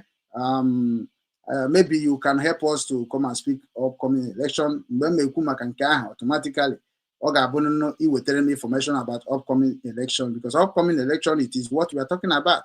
So m ga-agwagodo ndị be anyị ọ na-aba bịa n'ụtụtụ ibugoro ụzọ kọwa onwe gị ọ bụrụ ọgụziri m bịa ebe a ọ na ọgụziri m bịa ebe ma m bịa kwubi ihe echi m bịa kwuo ọ n'inyere m awa m ga-eji kwuo okwu then nkwuo awa inyere m ọ na-ekwuru ụgwọ awa nkwuo awa gị so ịma m bịa gwa m ka m ga-esi wee dozie my platform. So ọ mụnwa ma ife m kwuru m ji bido. So election ka m kwuru okwu ya mana the main thing bụ na ifugo caption wee mara go and give ya PVC ka anyị wee zọpụta onwe anyị ndụ na Nigeria. So any vote on Peter Obi will be a waste. I will call you later to explain you. No, okay, you can call now because it is debate. I believe in debate. So na sigi je gote je gba PVC ki we support Peter Obi. It's not that is na anyị nwa onwe anyị amalifa ije ekwu ya ndị Igbos na na-ewepụ ihe na-anụ wee rie anụ. Let me tell you something. You declare your own intention. M ga-agwakwa gị oge eji nwe isi and anyị ga-esi eti as a debate. Ana m challenge onye ọbụla na asị that na ịkwado Peter Obi abụọ the right thing for this time. Ana m challenge you. So ọ bụ na ịma na o nwere ihe nwere ike ịbịa kwu defend what I was saying. Bịa onye nwa.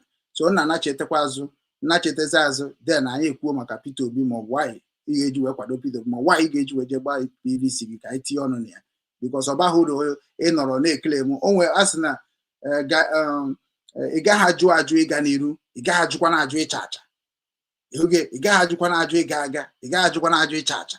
Many of you people just hide there na cause crime in Igbo land na cause big crime. So na social media kunu na agitate nke unu so na social media kunu na-ekwu okwu werezie ihe na-eme n'ala Igbo wee bezi na-eme content na-epulu weight na social media na-anakọrọsị ndị Igbo ego na-change the mindset of ụmụ Igbo in the name of you are talking about your mindset you are talking ị na-ekwu obi gị abụrụ obi m. Everybody should declare obi. Ịmara ebe ikwukwuro mụnwa kwụzi kịta na Igbo nation. Mụnwa kwụ ebe mma bụ na-agwa ndị Igbo okwu obi aka m aka. Mụnwa kwụ ebe ọ ga-abụ na-ekwu okwu n'olu Igbo mana olu Igbo ka na-ekwu okwu. Achọghị m ikwu nke m amarọ. Achọghị m ikwu nke adịghị m recommended. Ihe na-ekwu kịta na-abụ nke dị recommended. So Peter Obi bụ onye Igbo mana ọ sị na ya anaghị eme president of Nigeria as onye Igbo mana anyị mana onye Igbo ọ na-represent Igbo there. So we must make sure that na ihe niile gbasara Peter Obi be clear to our people. So anyị nwere reason anyị ga-eji kwado Peter Obi because another opportunity to Igbo race. Another opportunity to let that thing Peter Obi na-ekwu na social media to come to pass. So Peter Obi ji ezigbo plan and ezigbo plan ya ka anyị sobe ọ dazie n'ụzọ ya mana ọ dara. Maka na nwanne gị na-eme ọfụma na-akwado ọ na-eme ọ na-ada na-akwado ọnya mere gị nwanne. Anyị agaghị abịa were selfishness interest or mindset of stupidity. We're happy na-eme ya kwesịrị na-eme at the right time. This kind deceiving and deceiving ndị have to stop. So ọ bụrụ na gị nwana nwoke bụ onye ka nọ na program mme na cheta because platform ma kọmputa kịta mara m ihe na-eme. So aga m eje check kwa another computer in 2 minutes na ga-apụtakwa ọzọ. So ka anyị kụzie maka ihe gbasara Peter Obi and kwukwanụ why we must support Peter Obi and why we must not support Peter Obi and why o ji dị ka PVC anaghị arụ ọrụ and why o ji dị ka PVC na-arụ ọrụ because na enwere ihe na-arụ ọrụ na Nigeria. O nwere ihe na-arụ ọrụ na nwoke ihe ejike ịrụ ọrụ onye ka eji si na revolution the best. Mana unu achọghị n'ime revolution. Unu mezi anyị nwanụ n'obodo Igbo na-ekwugheri. Unu nọ n'ala Igbo na-eme content na-ebube ego na social media. Igbo YouTube nne nọ n'ala Igbo na-eme content. Nya bụ anyị nwabụzi nọ n'obodo Igbo bụ ndị na-eriju afọ na-eri millions in a month. Bịazie kịta na anyị na-akọkwa akọ mee nka freedom mee nka support nka support is nonsense. Ọhụrụ nwanụ n'ala Igbo ka m gwaziri unu what do you people want isi ihe chọrọ ka develop oru n'ala Igbo. Okay, so we are going to work. Peter Obi, I get Peter Obi. I'm going to 10 million on I wait kwadobe Obi nwanne ndị na-enwe ha call. So we need to go to Peter Obi, collect money. We need to go to all those people, collect money. Ndị niile abụ ndị na-atụ ego ka eje gba egbe n'ala Igbo. Unu na-atụ ego, anyị nwa na-atụkwa ego nke anyị. So tụba na ego je gbaba egbe, ka anyị tụba ego develop ebe anyị, nyebere ndị be anyị aka. That is why I'm sad now. So isi na Peter Obi abụrụ the best choice to choose in this election or in this thing that's going on in Nigeria. Come and say it. Come, let us debate on it. Ka ịgwanụ m obi gị, ka m gwakwanụ gị obi m. Maka onye ọbụla m chọrọ ịgba aja n'ukwu, m ga-stand here, defend ya, call the reason, and etinye as a battle. Ka anyị mara ka o esi wee daa. Unu wee mara that na enwere ihe na-echek, enwe ya na-ewepụ na were ya anụ. Ọ bụghị every time anyị ebe na-ekwu ofu okwu. This time achọrọ m ka anyị kwugoro okwu nke ga-eme ka ndị Yoruba mara na ha ka ha ime ihe. Awụsa ga-ama na ya ka ha ime ihe. Anyị nwa bụ ụmụ Igbo dignity anyị ana.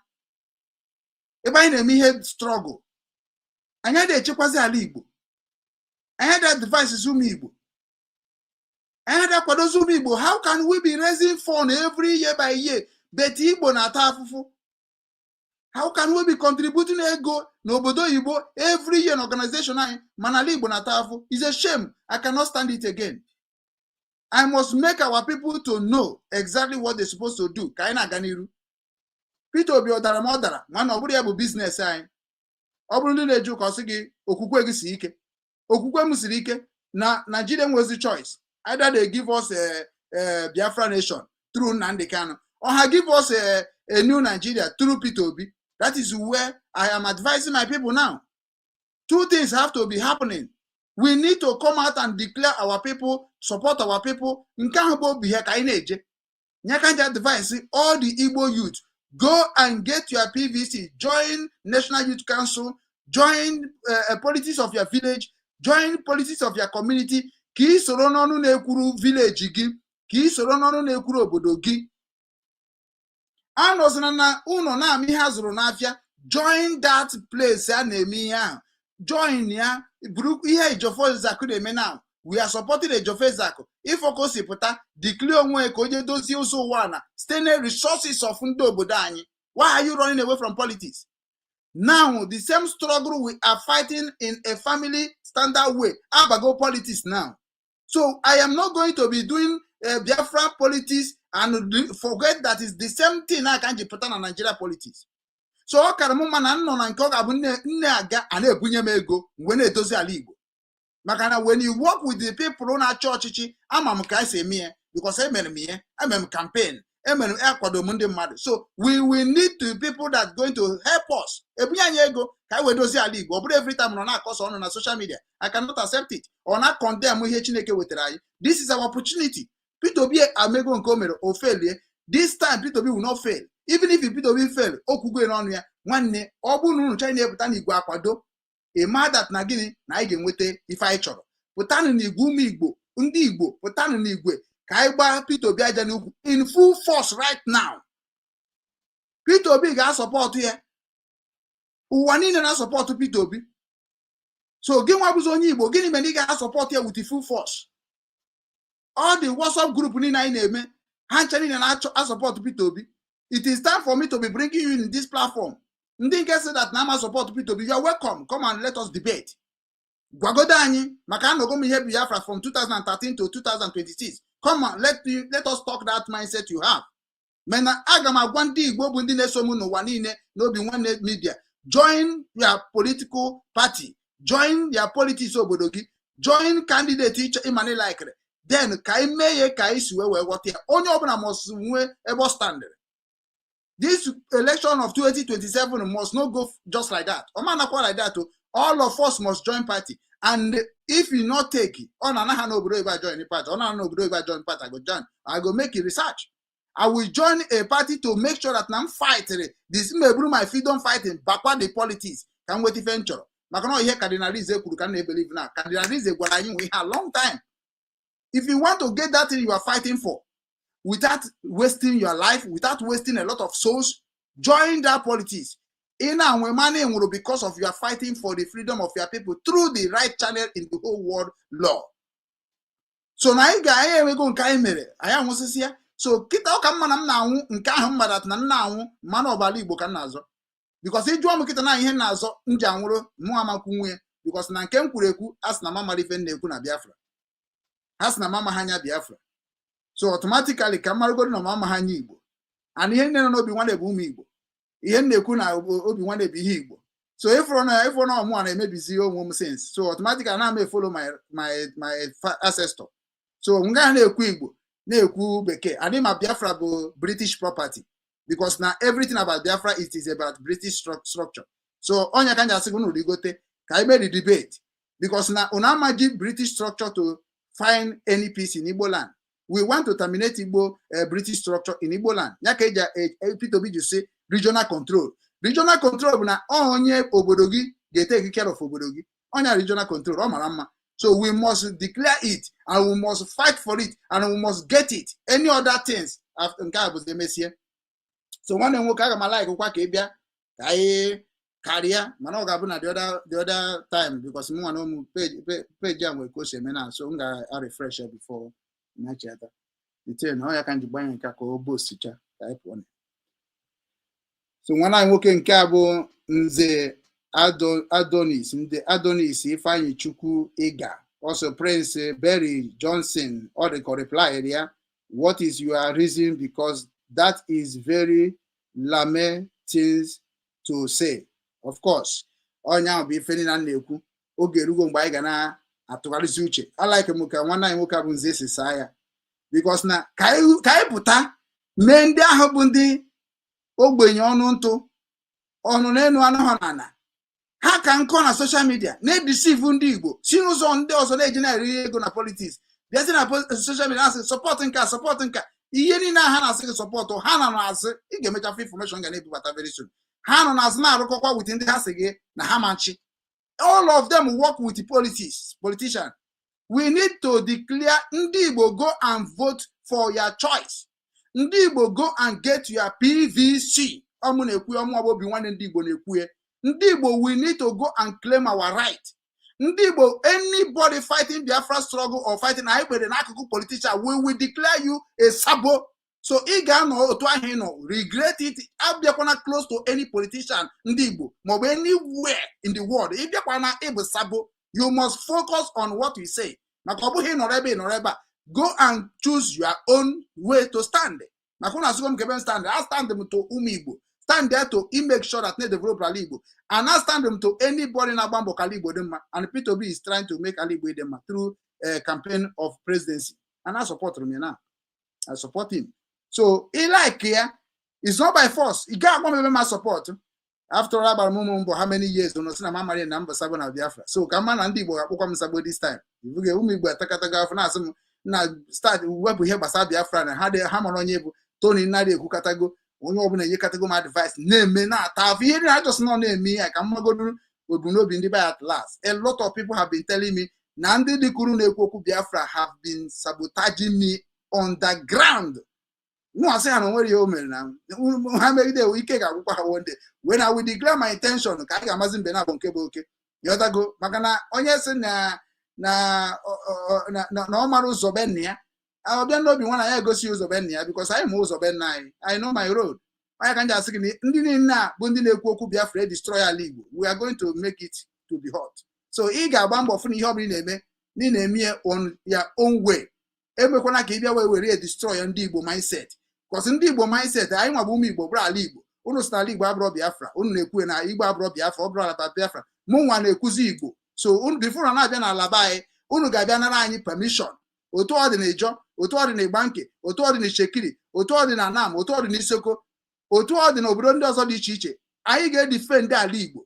We must make sure that the Igbo land must be defended. And not about home and abroad.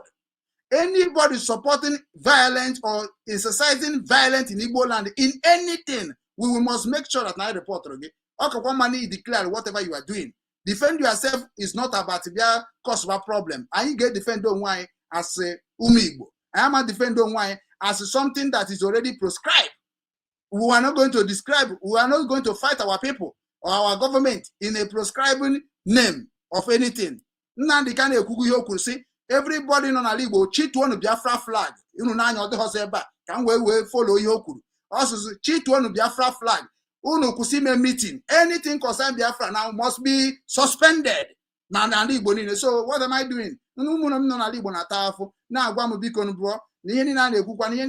Cause her trouble. So I want to follow their mindset. It's one that Niene Kuba say because the debate is there. I believe in debate. I believe in a Maribia. Claim bia gwam na ihe na-ekwu abụrụ gwam nke bụ ya otego na-claim can they buy water na-emukwara ka a ga-esi wee si nweturu Biafra to get it but now everybody mụ na ha mekọrọ ihe na Biafra bụ ndị ori. I can prove it with any time any day and that's why you see na ana m ebunyezie Nnamdi Kanu does not know who I am. Simon does not know who I am. Ngozi Orebezi does not know who I am. So automatically ha mbebezi ha ga na-eme ka anyị nwere nwaanyị na-eme nke anyị na-eme. So mụ ama kwadozi ndị anaghị akwado ma ọ ndị enye m oche. And I got man ebe man no chazo or drop possible. I got man no chiru. Anything in the make it all no chiru. That is why Igbo ji sim down no chiru. Ni on ancho na ga emere me. You obu na nchoro ka ejiro bi nwane me na Igbo na ha ga emie. Enwezu mu time ke na acho na kwadogo mu. Unu so no bu government mu na enwe ego nja kwụgwọ workers. Compound n'ụzọ ka ife ụzọ na agasi ike na time adro. So nwanne nwoke bụ Nze Daalụ. Daalụ na reply no. Onye ọbụla na-ekwu nke ga-eme ka Peter Obi ba anyị nwee problem. Yoruba now support Peter Obi. Every meaningful of Nigeria worldwide now support Peter Obi. Obono obundi Igbo na-claim na ha na-achọ nwere onwe ha n'ụzọ ori. Amama see you every pretender blackmailers everywhere. We are not going to follow that. We are going to make sure that every Igbo man focus for their land or our land can ekwu. Our Igbo must be great again. It's not going to be great. What is it? We must make it right this time. Join which politics, Nigeria or Biafra politics? You should be careful or not missing our people. Okay. Which one na Biafra?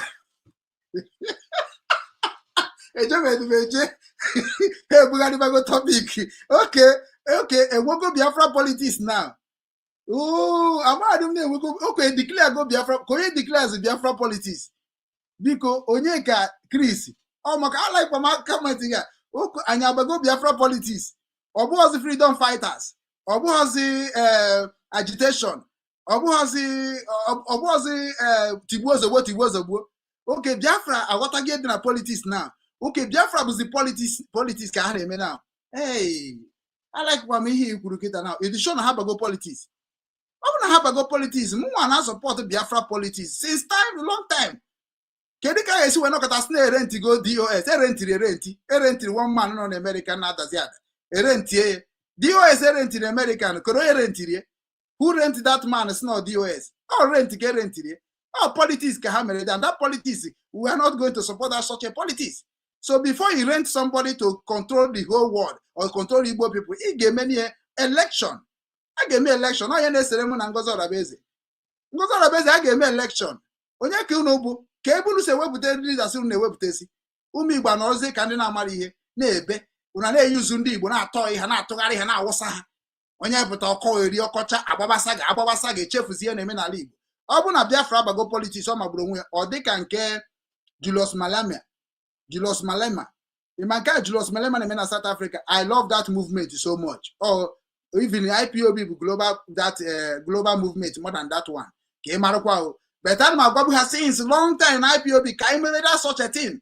Ka ị mere ihe a na-akpọ politics nke bụ na anyị na-eme anya mara stand anyị mara ndị anyị ga-ewepụta ya chi ọchịchị na be anyị mara ka anyị ga-esi were sie ndị ahụ nwere the mindset of Biafra to put in politics. Ọ ihe m gwagasịrị ha jụ si na ha na-eme politics. So ọ bụ na ha bago politics imekwa ka mara o. Agwụkwa m ha since o una bago politics etirisi bi ihe niile enweghị gbasara ndị ego niile ntụrụ na IPOB. Ọ ego njikwado ụmụ Igbo ụmụ Igbo ririe. So ihe m na-atụgoro ebe a mụ anyị so ha na-ajụ azụ ego mụ eso na-azọ position. So ọ bụrụ na ha echenji go na ha aghọtago ozi na-ezi sinsi ha join ya politics ka anyị mara ya ga-eme otu a cardinalize si wee kwue ka anyị join ya politics now were politics were restore our peace na our land. Then ịma m nọ in and onye ọbụla na-aba n'oche bụ oche Biafra ma DOS ma USBG ma Brigio ọ ga-abụ politics a ga-eme election onye ọbụla vote onye ahụ ọ ma mgbe anọkọta arahụcha ụlọ atụzi na point this one to be DOS I point this one maka ọ tụrụ ụtụ ọfụma I point this one nwanne that is nonsense. We are going to destroy all those things. Unu ebunye wee bịa n'ala Igbo ma ife unu emezina ndị Igbo ka ndị Igbo enweghị right. Unu bụrụ ndị Igbo Awụsa jee bụrụ na ihe unu chọrọ ịbụ in that country unu nwere mana ọ bụrụ na ala Igbo nwere structure how they do things. Even n'ala Igbo anyị nwere structure unu divide this na into pieces. So onye mere nji wee na-agwa onye ọbụla bụ onye Igbo na-eme ihe Biafra ọ bụ na politics ka a ga-eji Biafra mee no set go.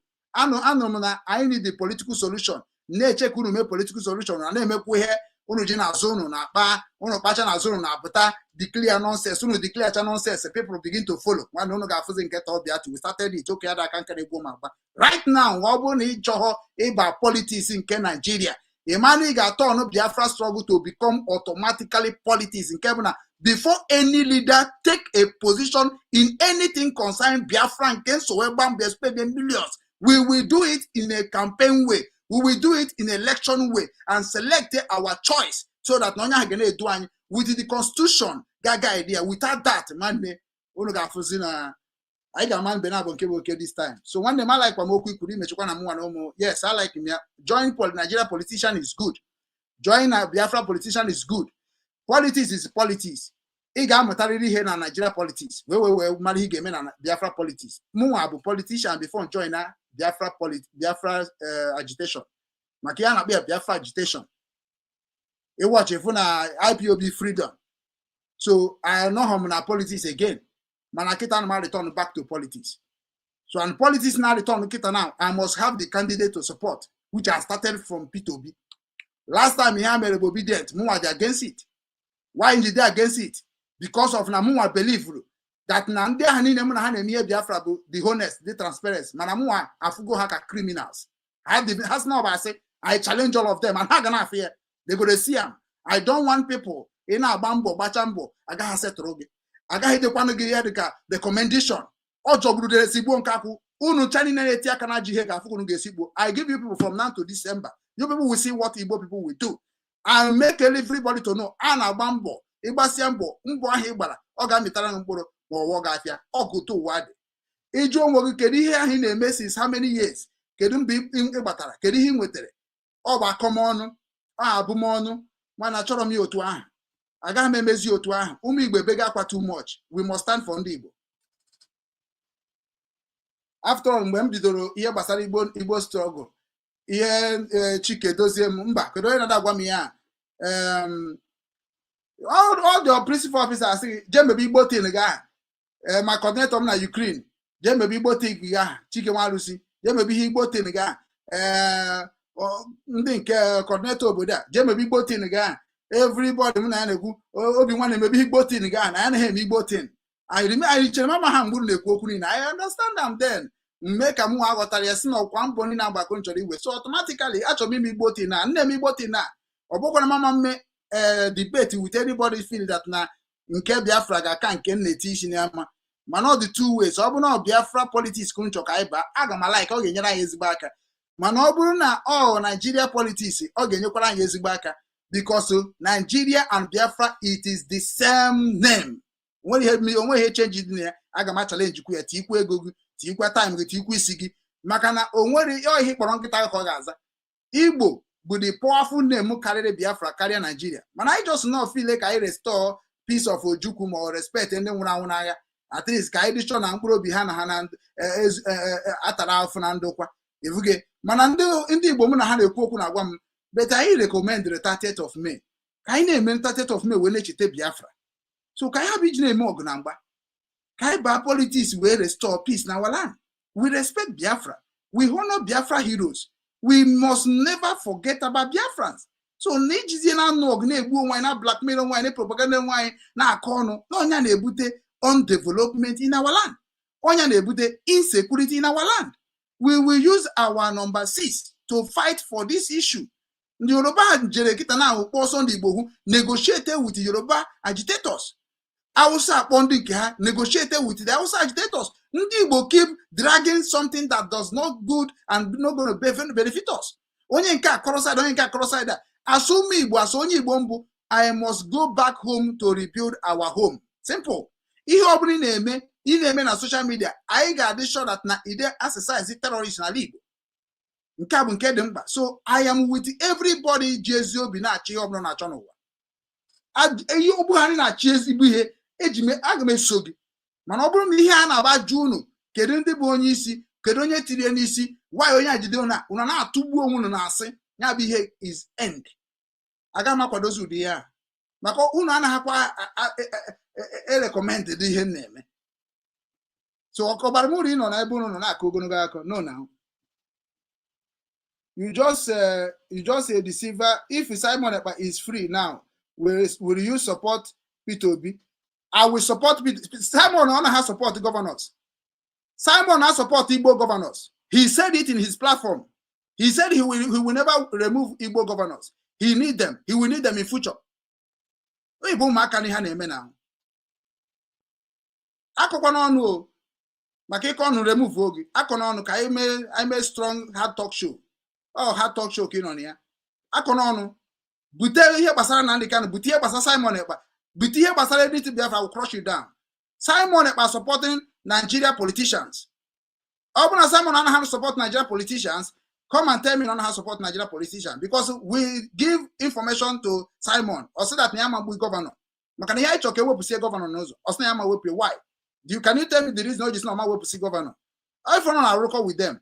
It's not good, so ị ga-amụ akwụkwọ ọfụma wee bịakwa na this page. So Simon now support Igbo governor. That is why somebody asked their question, why can't we remove this governor on the way on our problem? Also, no, we need them in future. So that future can not just can protect here now.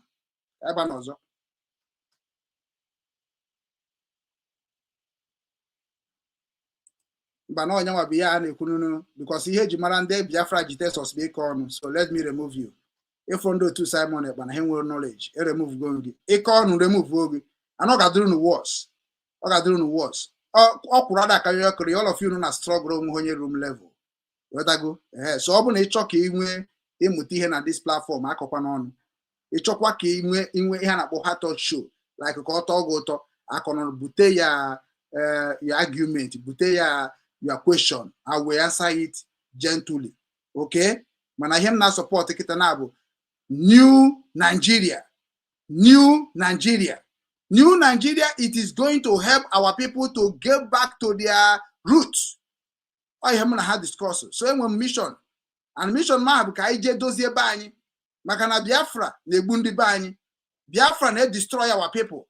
Blackmail is too much na Biafra. And eji m evidence of ihe na-ekwu. And ụmụ Igbo ga-egeriri ntị n'onu wee na-anụkwa ka o si ada. Maka ụmụ Igbo demand ya. Go and get your PVC. Biafra, I can recognize here. I can mean Nnamdi Kanu, I get release here. When here Nigeria game Nnamdi Kanu. So Obahu na I can waste our fucking time talking what we have talked many years ago. We need action. We need protection. We need guidance in our land.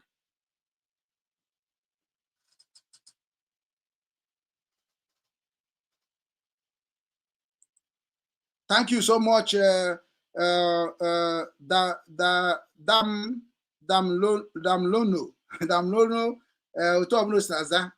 D4B.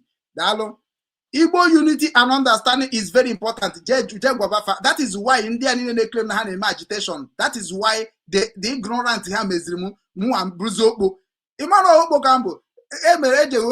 DDoS now. New DOS with the guitar now. Case fly ya na mara jukatago maju. Onwe ihe mma. Everything I na-ekwu no wa kita now bụ ka esi dozi obodo. Ihe anyị na-ekwu bụ ka esi dozi obodo. Anyị kwesịrị na fight onwe anyị. Anyị kwesịrị iji ụzọ awọ wee na-abata na anara ngozi. Igbo nation dị na Biafra United States.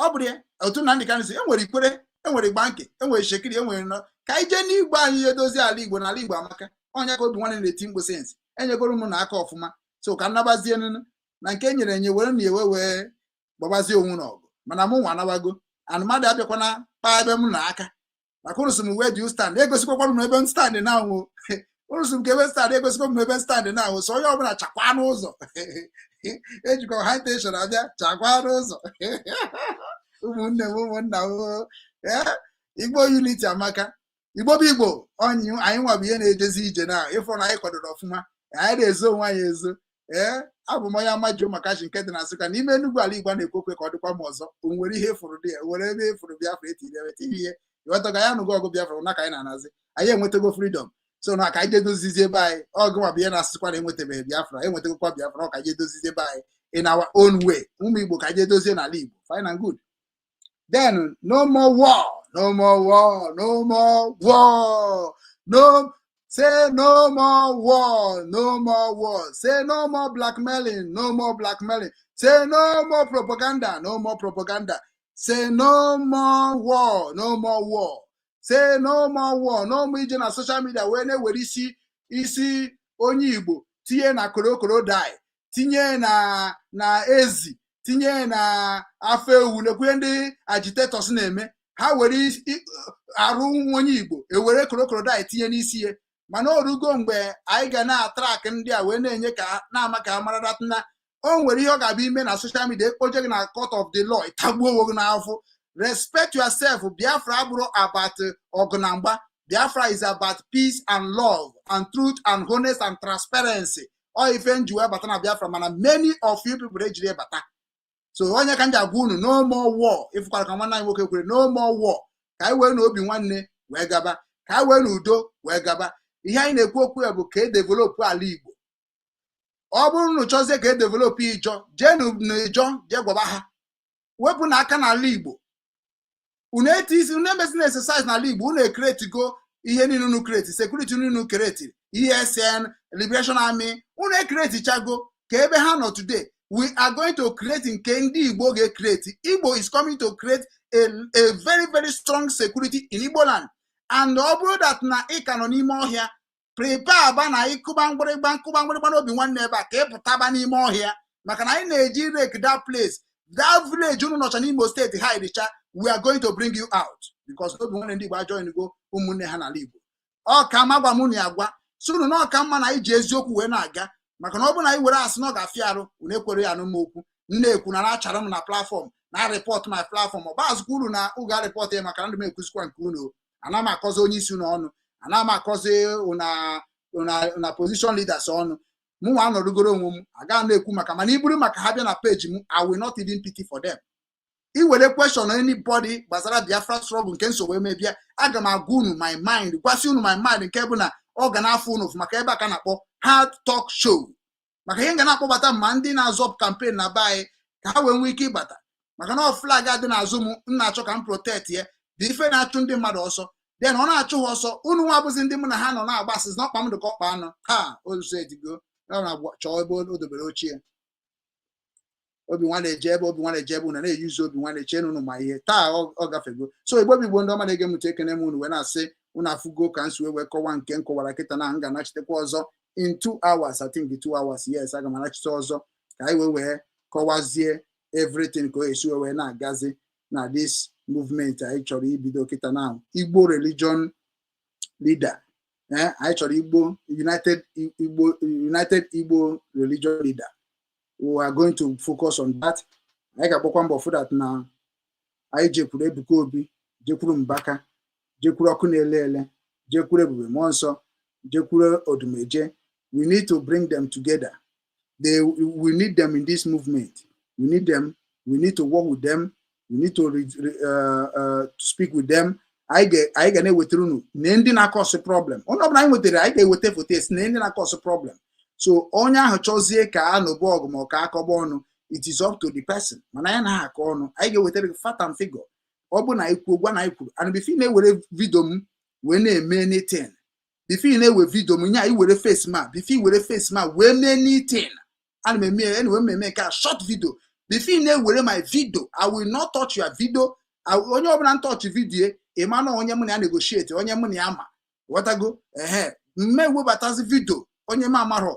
So video ndị mma ka m ga na-eweta ịchọkwa ka etinyere gị video n'Obinwanne ma ka e publish gị video Obinwanne n'Obinwanne TV iwetie. Enwe m ike ije gote anything ọbụla ị na-eme, enwe m ike ịgota na my page. So ịgụrụ nke m je mee, I sue you to court. Ịchọkwa gị ịfụ ya maka na ọ kakwa mma na m declare kwara onwe m ọfụma. Yotago enwekwa na m were my video court rụsịrị na-eji eme ka ịkọwa na Obinwanne emego nke maka ịtara ya ị ga-ata ezigbo ahụhụ. Leave my page, go onto your page. Even to mention the names of all of you will not be difficult again. So I'm going to focus and in a comment here nke ma bịa na page defend there, I block you because aga m eso ndị Igbo wee develop Igbo land. Aga m eso ụmụ Igbo wee mee ka ala Igbo dị mma. Ndị ahụ niile na-akpọ m since recognize my work ka m chọzi work with. Ndị na-recognize my work pụkwara m na page. Pụkwara m ana onye ọbụla chọrọ support m ma support, onye ọbụla chọrọ ịrụ ọrụ with m ga-arụ ọrụ. Iwe ha na page m wee kwuo, we will make sure that we will destroy you. Maka ama m game akụ. Ifuke onye ọbụla m bịara onye ọbụla m mbubata na page a, iwe be nonsense, you must be blocked. Ọkwa ka nji like ka ijere si eme na ọ bụ na ọ bata na page ye, ọ bụta sị gị ụmụ okoko ọ block ọgụ. So respect yourself. Agitation m mere abụrụ agitation of Ogunamba. All of them know. They know. Even Tony now, they are telling me that you are defend they don't even know you. They already defend and I don't want to be doubting what they are saying or to be rejecting what they are saying or believing what they are saying. So ejigomobimu wee gba mbọ unu nụrụ ka isi akọ m ọnụ, unu nụrụ ka isi abụbụ ọnụ, ka isi abụ m asọ, kedu ife m mere, kedu ife nwa nkwụ ha Nsụka mere. O wee bụrụ na ọ bụ because na m anaghị ekwe ka m kwado onye m amahọ ọ kwado onye na-anaghị eme ihe m nwa na-eme wit ihe anyị kwekọtara ka anyị na-emekọta ọnụ. Ọ bụ nsogbu ka ọ bụ nsogbu. Ana m akpọbata many people na platform a, ịkpọbatacha ha bịacha dịcha proud popular ha na akọba the same people na-akpọta, the same people na-emekọ n'Obinwanne, the same people na-respect ha na-eje n'azụ ekwujọ m. Enwetachago m information mana agaghị m akpọ ofu onye afa. Mana before na-abata na platform a, anyị na-enwe terms and conditions. Before we interview you here, anyị ga-enwe terms and conditions. And that terms and conditions na before na prepare. So very soon ga afụ ndị ga na-abata na the platform and aga abụkwa ndị bụ ndị New Nigeria. Even ma ndị freedom fight unu chọkwu na-abịa mana unu na-abịa marakwa na mana aga m emerụ na ebere, aga m emu na ha na-akpọ ha talk show. Anyị adịkwa romance okwu ebe a. So ọ bụ na ịdị strong to defend your leader or your position ịnọ, ịma na ịbịa n'Obinwanne Igbo TV platform ebe a na-ekwu maka Igbo, ebe a na-ekwu maka gịnị Igbo, ihe niile gbasara Igbo. And iru n'ala Igbo na ihe a na-ekwu n'ala Igbo na bụ new election, the election 2027. Enwere ihe ọzọ na-ekwu n'ala Igbo. Enwe ihe ọzọ na-ekwu n'ala Igbo karịrị election of 2027 iwu na-eweta ka ifụ. So ejego mpaghara mfụ na ọ bụ election ka a na-ekwu maka ya, nothing more. Election anọ Peter Obi ga-aga ya ka na-ekwu. Ndị ọzọ niile na-ekwukwu ihe ọbụla ha na-ekwu, ha na-ekwure n'ime onwe ha. Even ma ndị na-represent anyị na Biafra ma ndị Abia steeti, onye bịa ọ naghị eyi akwa Biafra, ndị lawyer nwee dị ha na-eme. So ifu that na ndị aja ụzọ ahụ wee na-anakọrọsị gị ego na-eme ife ha na-eme. Ihe nji agwa gị ya because na evidence nwetara as a journalist ka nji agwa gị okwu a. And na m agwa gị ya because na ndị ọcha agwa gị anyị sị anyị na ya nwere ihe ị gaghị eme mgbe ahụ ị na-eme. So na ị ga na-erizi n'ihe were egwu uche na-eme. So kịta anyị ga-eji egwu uche Biafra dị anyị n'ime, everything about agitation dị anyị n'ime. So anyị ga-eji egwu uche na-aga kịta ka anyị nwetagodu asị na onye zụta na ọzọ bute, ka anyị zụtagodo ala Igbo, ka anyị mee ka Igbo bịakọta ọnụ, ka anyị mee ka ndị ahụ na-emegide anyị n'ala Igbo ka anyị kwapụ ha. Ọ ife m nọ n'ime na anyị maka anyị si kwapụ ha, anyị na-akpa nkata. So na ọ bụ na ịbụ onye Igbo, sọpọtụọ vileji gị, lokal vigilante gị. Ọ bụ na ịbụ onye Igbo, join ya politics. Ọ bụ na irutego age of politics, join ya politics. Ka anyị na-ezije gị ebe ị ga na-ama. Ịnọ na ADC, ị ga na-enweta information dị na ADC. Ịnọ na APC, ị ga na-enweta information na APC. Ịnọ na apụga, ị ga na-enweta message na apụga. Ịnọ na NDC, ị ga na-enweta message there. So ị ga-akaba ahụ join onye ahụ the important way eji enweta information. So ị join ya party, enwetebe information. So ị na ọkwa na-akụgheri ihe na-akụgheri, ị ga-adị loss, a na-agba gị agbago gị. So automatically ga-eso n'ihe a na-eme ka iwe na-enweta information na local village gị. Ọ dị very important. And nke kakwa mkpa, which is na mbịakwa m na-akụzikwa nke ahụ, nke kakwa mkpa bụ na join ya ụmụnna gị, join ụmụada gị, ụmụada obodo gị, join ụmụ ikorobịa meeting ọgbakọ gị, join afa. Ọ ga-enyere gị aka n'ife anyị na-achọ ibido na, because na anyị ga-emecha mara ndị na-edestroy ala Igbo. We go get them, and anyị ga-ama ndị ji na ha na-asọpọt Peter Obi na-achị destroy ala Igbo.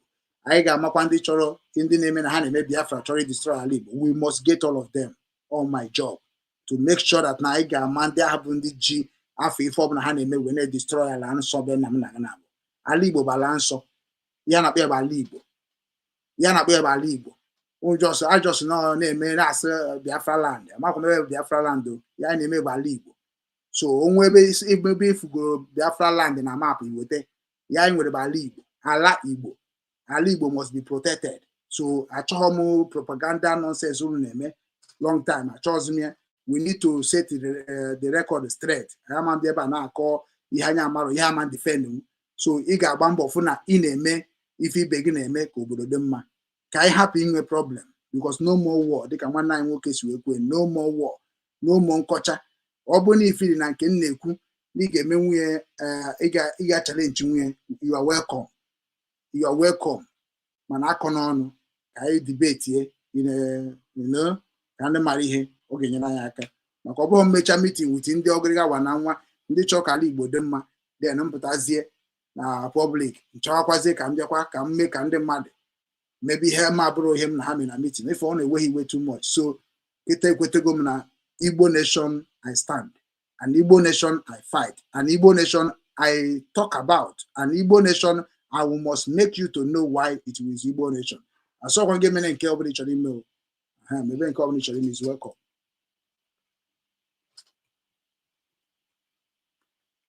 My friend, stop talking on. Okay, of course now.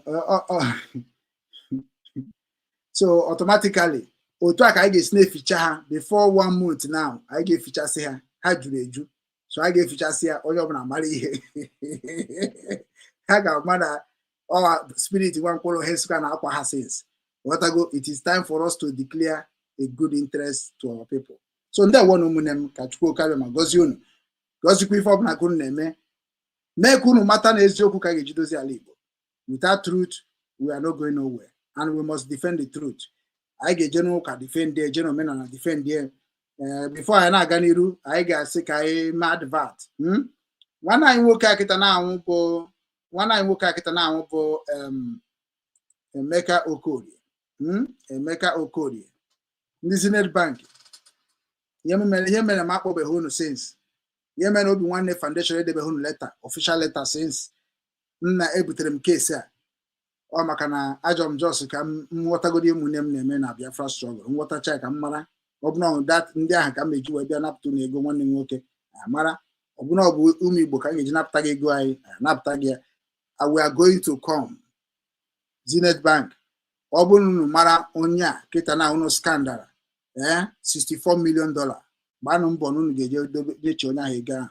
Obinwannem ndị Igbo, Global Cultural Movement Foundation, Obinwannem Foundation, Obinwannem Limited Liability Company, we are coming to Zenith Bank very soon. And we will not come it in a good way. What I go, Yoruba, Obuna one with Zenith Bank, and we will write before I now Ganiru attack Zenith Bank worldwide. A matter that now get the good official letter, I don't got reply here. So and my go on na Zenith Bank mo be nwere account na Zenith Bank, Obinwannem Foundation nwere account na Zenith Bank. So it is time for you people to tell us, what are you people doing with the 64 million scandal money? Obu na ekwuri ofuma wanu na marigi obu. At least ekele diri Chineke na show where nwekwara interest on this case. So nyabu revolution now, take it back. So we are going to take back $64 million. And the mock news, they were interested on this case. So obuho nke agabakwuo ana because oburu nke ndị Nigeria una support nke abo onye Igbo. So anagom na Igbo now. Kono happy to confuse. So every property of Igbo man must be protected. Every right of Igbo man in Nigeria must be protected. Or if na batani me. So Zenith Bank anamagunie in the way ogesu edema. The whole Zenith Bank in Igbo land is under threat. The whole Zenith Bank in Igbo land is under threat. Take this message to Zenith Bank because this $64 million must be paid back. Or na gwa ihe menu na ga akwe. When I work at Tagezibafu, we bring this case, Buje no one in Ebujego na ECOWAS, Obujego na United Nations, Ebujego unana bgali this man. Oburu no achoho ka Zenith Bank ni na Igbo they shut down and protest and destroy. Onu ga akaba kwa ahụ we just set through again. Ega danye ezigbo mkpa na Igbo. Obinwannem Foundation, ndị agụ na agụ na Obinwannem Foundation dị too much. Ndị agụ na agụ na Igbo dị too much. We need this money. Zenith Bank, we need this money today, tomorrow. We need this money. Unu ga akwụkwọ nwanne anyị nwoke ụgwọ a ka anyị bịa dozie ebe ihe a bụ ego ọ kpatara ka o wee bịa dozie ala Igbo. Dozie the Ministry of Nigerians. We need this money. And onye ọbụla bụ onye na-ekwu okwu gbasara ihe onye bujego this case. Very soon aga manabatakwa official directors of the Owens and Obins company. Ka ha bịakwa ebe a ka agwakwaza ya update mara ka anyị ga-esi gaa maka agwa m ya the problem na ya na-enwe bụ na achọrọ m anything na mmadụ ga na-eme ngwa gị ha ga-eme ka enweta ihe anọghị m ihe nọ na bone to bone, fire to fire, die to die. All ihe eji mara m saying you be a freedom fighter. This is the reason we fight against Nigeria, because Nigeria is a corruption country. Nigeria is a useless country. Everybody believing in one Nigeria is a useless man. So which is Nanaka Ijuesika will P2B where we withdraw our rights in Nigeria. Because Obuna Hengere P2B a mandate can P2B reset no sense Hamen Alibu, Hamen Wanine, then automatically revolution will take over Nigeria. He won't have choice than to submit Nigeria candidate to P2B to reset nonsense Hamebi. Obuna Gaza Nigeria, Obuna Gaza Onyomekewaza, and we are Igbo. We can take care of us. And then they have to go back. We can reset our 5 states. We can rebuild our 5 states. And this money that is work on a 5 state here. So I got very soon. I get me invite very soon. Exactly case where we over. Ndi boni na bundi ne kuwa kandori. Nyaka kana putega ke wedosi alibu. Nyaka nji wena asina ndo Obinwannem niile. Not a page now, not a group, not everywhere. You must be sacked away. You must be suspended. Obinwannem will also make sure if you are not contributing and you are not working, you must be suspended. And I a court because then we're in the Gabatazia does Obinwannem. I need it. You online name, Kaime unity. Very soon, you're gonna be able to defend your state. You're gonna be able to call Makaya state. So no me ewepụta gunu niile that nunu ga-abịa gịnị na-akọwa maka ya steeti mụ na-akọwa maka my state kọwa maka ya steeti aga m abịa ebe na-ekwu maka Anambra abịa m ego ebe na-ekwu maka Abia ma abịa ebe na-ekwu maka Ebonyi ma abịa ebe na-ekwu maka Imo ọ bụrụ my business because na ama m ihe nji wee chọọ ka Obinwannem ndị Igbo water the mission of Obinwannem ndị Igbo. Every state defend your state. Every state defend their state. Onye ọbụla na-abịa na social media na-ekwu anything against of Enugu state ma ị bụghị Enugu state man ogafekwa arụ ogafekwa ezigbo arụ ogafekwa ezigbo arụ. Focus on your own state people, focus on your state local government, focus on your own place. I get my business and man I make business. We can do business everywhere. Man, before I name the business, no be one name a business. I got one buffer. I connect it to your state coordinator so that you name no your state coordinator be name make organization security support, my business support, my politics support, everything religion support. I can name me with onye obodo. Okay, say me onye obodo. Ko won na asado onye obodo. I ga na abia na social media. Iji do ya na Anambra ma Igbo Enugu na akị ọnụ. ijido onye Enugu na-akọ onye Anambra ọnụ. It doesn't make sense. Onye na-ebute tribalism, onye na-ebute misunderstanding. So onye ọbụla focus so ị na-agwa m okwu ma ndị na-agwa Enugu niile okwu ya ka m ji wee sị ka m focus n'Enugu be nna m. And that is why m ji wee na-agwakwu ndị Obinwanne kunu bịa represent ndị obodo mụ abụọ ọnụ na-ekwuru ndị Enugu steeti na Obinwanne. So onye ọzọ ndị Anambra unu ga-abịa, ndị Imo unu ga-abịa, ndị Ebonyi unu ga-abịa, ndị Abia unu ga-abịa. Without that unu emekwana ka ọ dị ka mama ha na onwe ihe na-eme n'obodo unu, because now ya ka m ji wee create Obinwanne, nothing more. Deje ya gazere unu ka anyị nabatakwa nwa anyị nwoke ka okwu ka ọ dịkwana ka anyị afụrụ. I am the managing director of OWIX and OBIX Nigerian Limited. For years, I have worked hard to secure a $64 million international contract. A deal that would have changed not just my life, but created opportunities for many Nigerians. The contract was signed and the funds secured by LC were sent through Zenith Bank, Nigerian PLC, after an agreement between my company and Zenith Bank as a paymaster for the guaranteed contract. But shortly after the secured funds arrived, the unexpected happened. The bank began to make new financial demands that were never part of our original agreement. When I refused to grant those demands, everything changed. The contract, which had a strict liability clause, was suddenly terminated by breach of LC confirmation by Zenith Bank after receiving payments which it deducted from the company account. It refused to confirm. And funds belonging to the company, which was entrusted to the bank, suddenly disappeared, unaccounted for. And years of effort collapsed overnight, automatically activating the liability clause of the contract. I have reached out privately for resolution. I have contacted lawyers, human rights advocates, and even the authorities, but no one has been willing to take this matter seriously. So I am speaking out today, not just for myself, but for every Nigerian who has ever been silenced by a systematic justice system, by powerful institutions, where all they wanted was fairness and justice. I don't seek pity, I seek accountability. I believe that the truth deserves to be heard, and I'll continue to speak up until justice is done. In a series of upcoming videos, I will present clear and undeniable evidence of what transpired.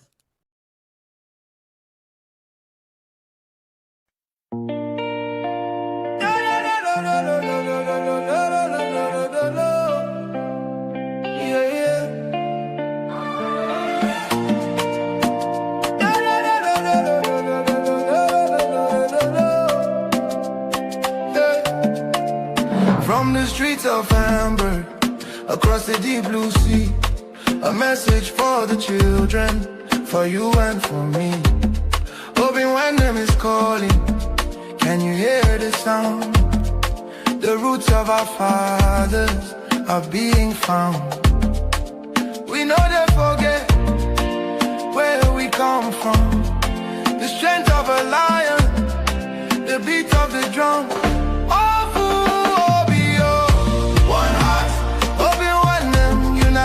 We achieve restoring the culture, that's what we believe.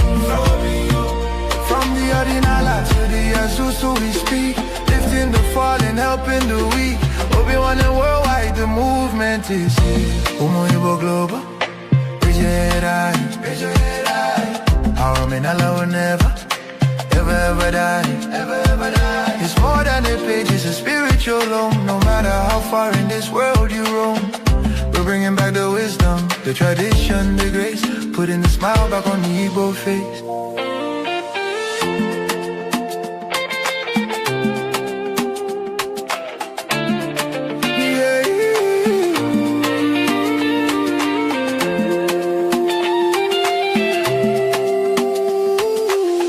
A high energy.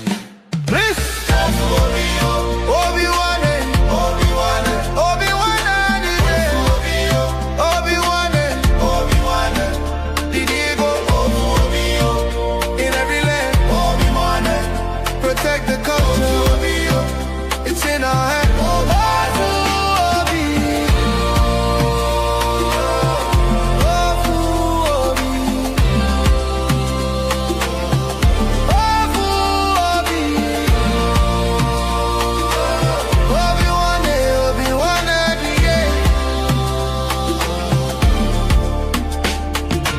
Follow the light, follow the way.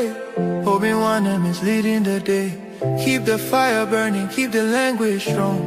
This is where we all belong. Again, it fades out with a final celebration.